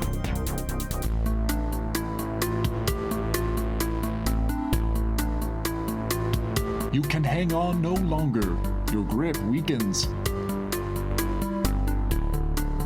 Imagine, if you will, taking a bath in sulfuric acid and using pumice for a washcloth. After that bit of displeasure passes, it gets much worse, as the acid slowly eats its way to the last critical organs. Finally, merciful death takes you.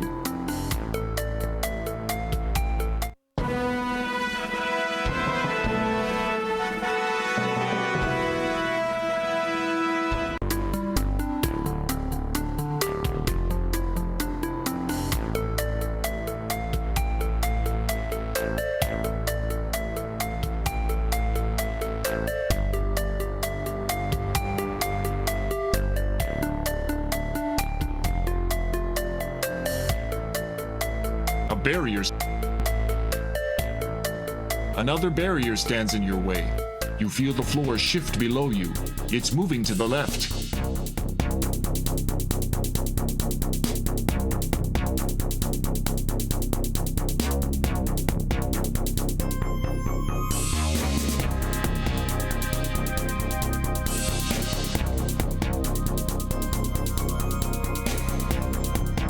Using formerly uncharacteristic creativity, you apply the suction cup-like plunger to the smooth metal finish and hang on for dear life. Once a janitor, always a janitor.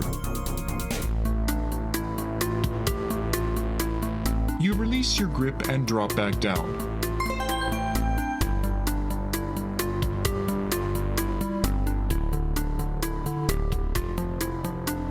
The ceiling looks ordinary except for some fixtures that look like sprinklers.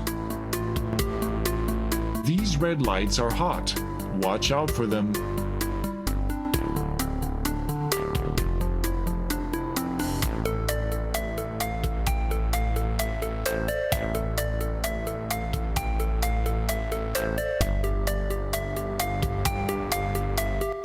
This isn't...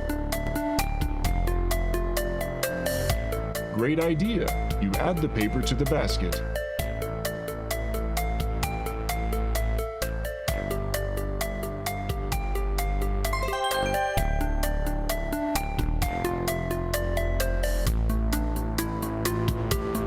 Oh, you found an arc.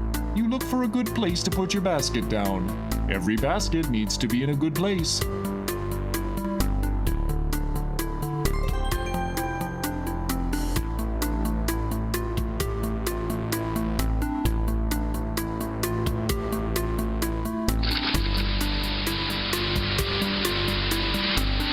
While receiving a nice hosing yourself, the basket fire is extinguished. Seconds later, a loud series of pops followed by the smell of fried electronics. The sprinklers sense accomplishment and cease operations.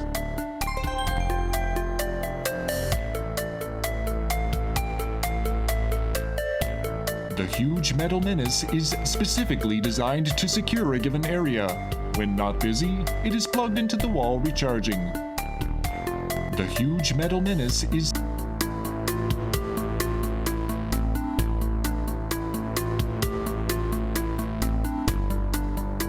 Your fire and subsequent shower seems to have shorted out the burnished bullies.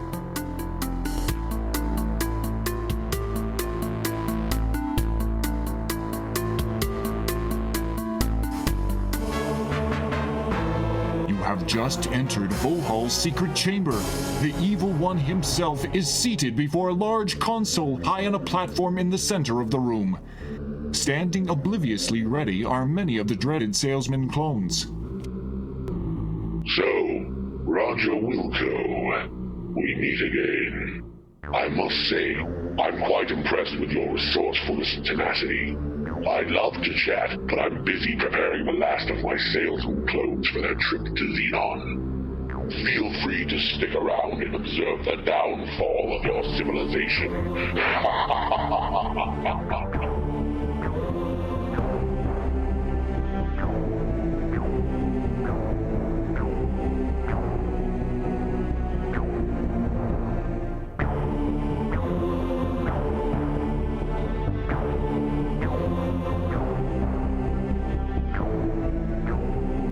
somewhere.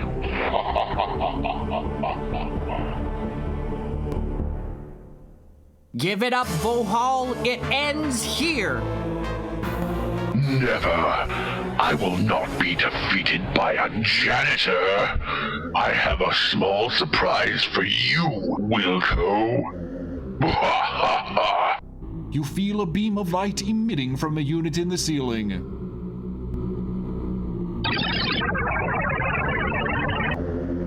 In a matter of seconds, you are broken down into microparticles and extracted from the air.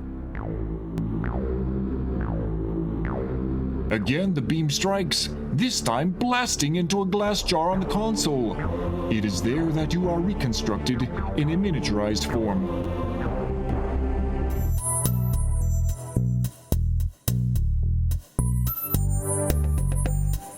Well, I'll be darned. My miniaturization beam does work. In the old days, I'd test these things on myself. But, as you may have noticed by my appearance, being my own guinea pig has had its disadvantages. I guess this will keep you out of my way once and for all. You'll make a nice conversation piece. With that, Vohaul turns away to put finishing touches on Xenon's fate.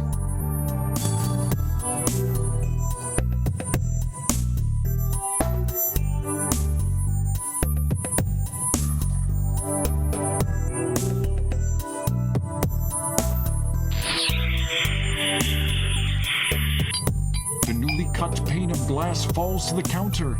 Apparently, Vohaul doesn't notice.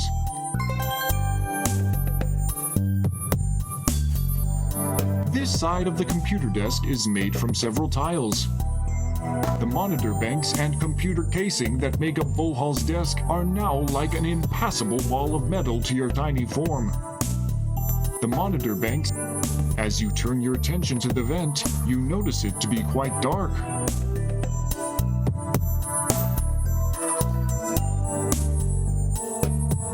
You wiggle your slim carcass through the vent.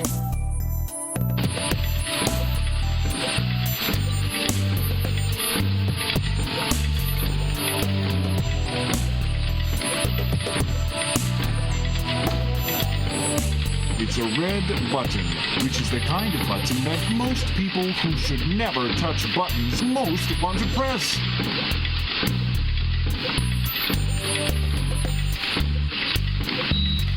Way to go, Roger. You've just disconnected Vohaul's life support system. He's a goner without it.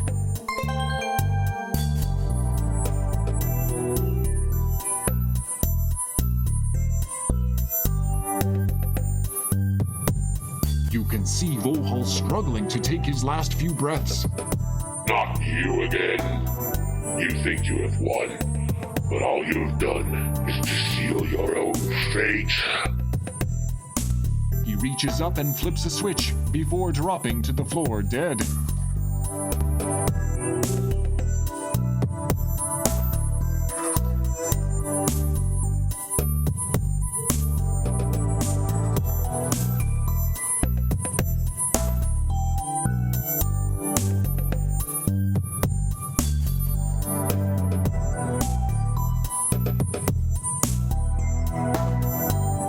The switch is the toggle type.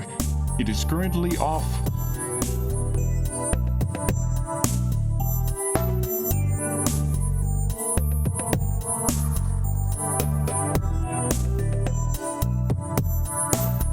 Type the action you would like to perform, press enter when finished.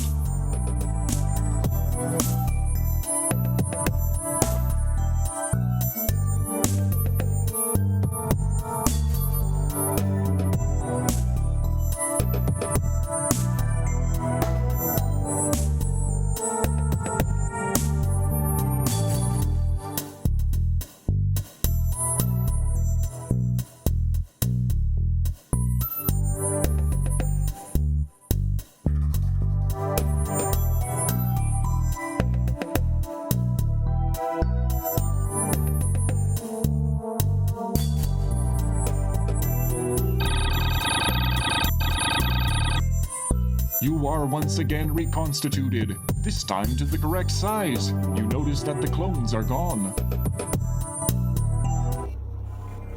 Vohaul's dead, hulking slab of flesh is loosely arranged at the base of the chair. An examination of his repulsively turgid, fabric-encased mass reveals nothing other than the tubes which supplied him oxygen. You do notice the letters SHSR written in pen on the back of his left hand. There's a lot of information on the screen. Oh no! The asteroid is in a decaying orbit, and the insurance salesmen are about to be launched. Maybe the letters from Vohaul's hand will help. You type in the code SHSR. It worked! The launch of the salesman has been aborted. Thank you for pushing the self-destruct mechanism. This ship will self-destruct in exactly 5 minutes. You're already up here.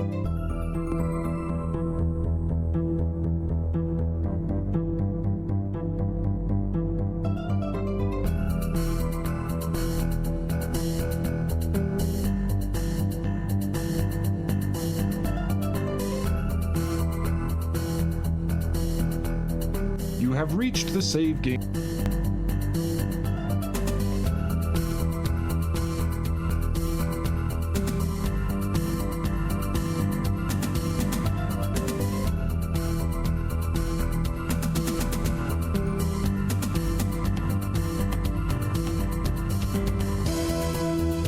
The box is actually an oxygen mask receptacle. It is currently closed. You open the box and, noticing an oxygen mask, remove it and close the box.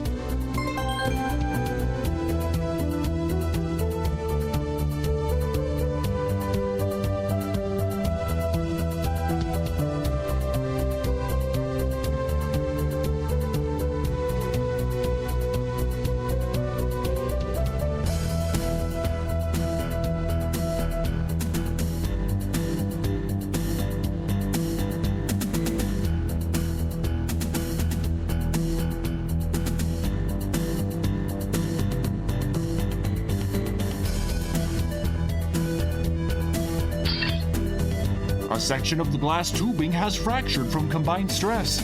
The pressurized atmosphere rushes for the relative vacuum of space.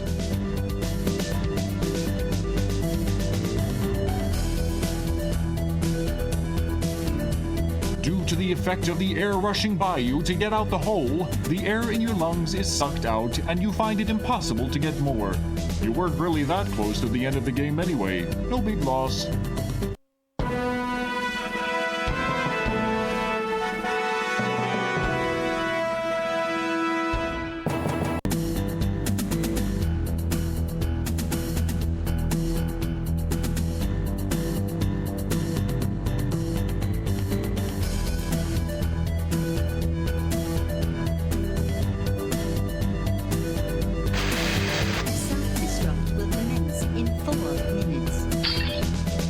A section of the glass tubing has fractured from combined stress. The pressurized atmosphere rushes for the relative vacuum of space. Fortunately, wearing the mask protects you from suffocation. No longer needing the mask, you remove it and stow it for later use.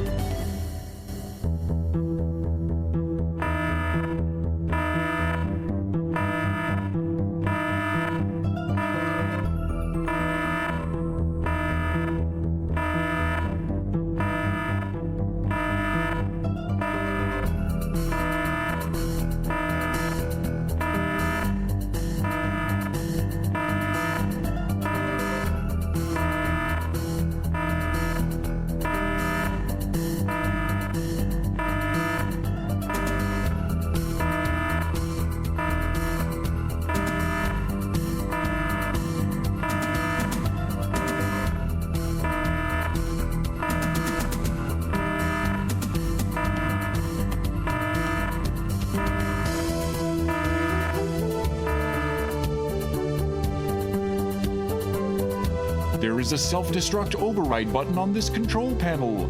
The sign below it reads, out of order.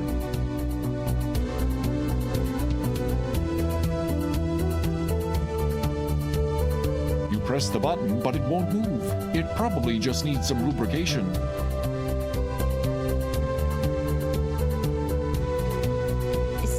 move your face closer to the button and lubricate it with your saliva. That didn't work. Perhaps you should have searched the bathroom more thoroughly.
Slowly curving walls match.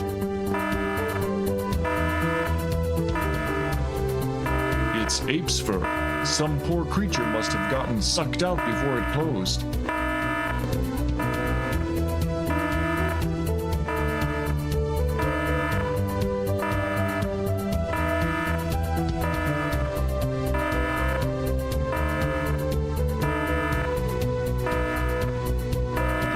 Has apparently decided that it is permissible for you to be here.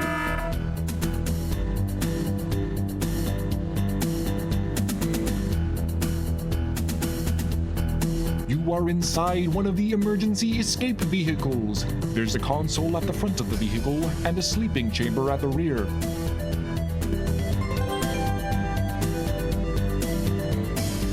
You hit the big red button marked Escape.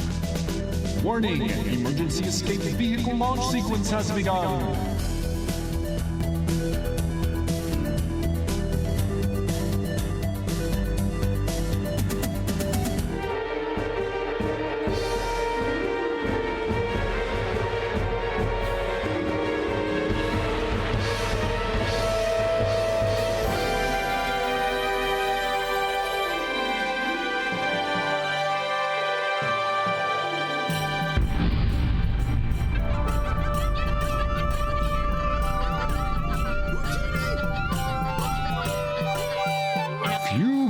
You're going to have to stop cutting these escapes so close, Roger.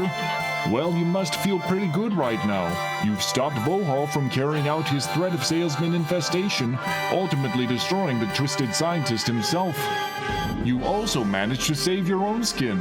And just look at that score. Pretty darned impressive. Suddenly, a warning signal draws your attention to the front oxygen meter. It reads low and dropping fast. This is just great. You knew it was too good to be true. You have maybe 5 minutes of air left. Well, Roger, it was nice knowing you. The chamber is a bed of sorts, enclosed in a large plexiglass cylinder. The occupant of such a chamber would be placed in suspended animation and kept alive for an indefinite period of time.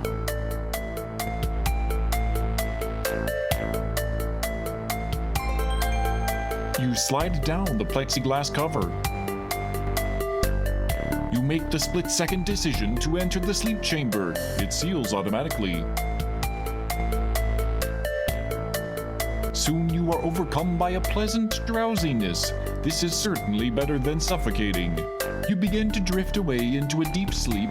With the satisfaction you have accomplished your task. You've come through in the clutch and you deserve a nice long rest.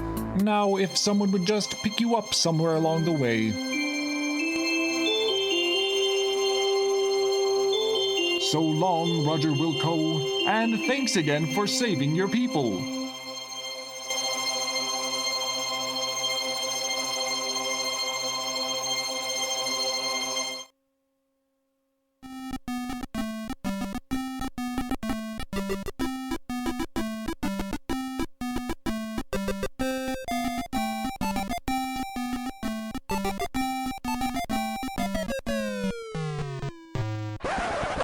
1, 2, 3, 4.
Along through the sky, got a little cleanup by my side.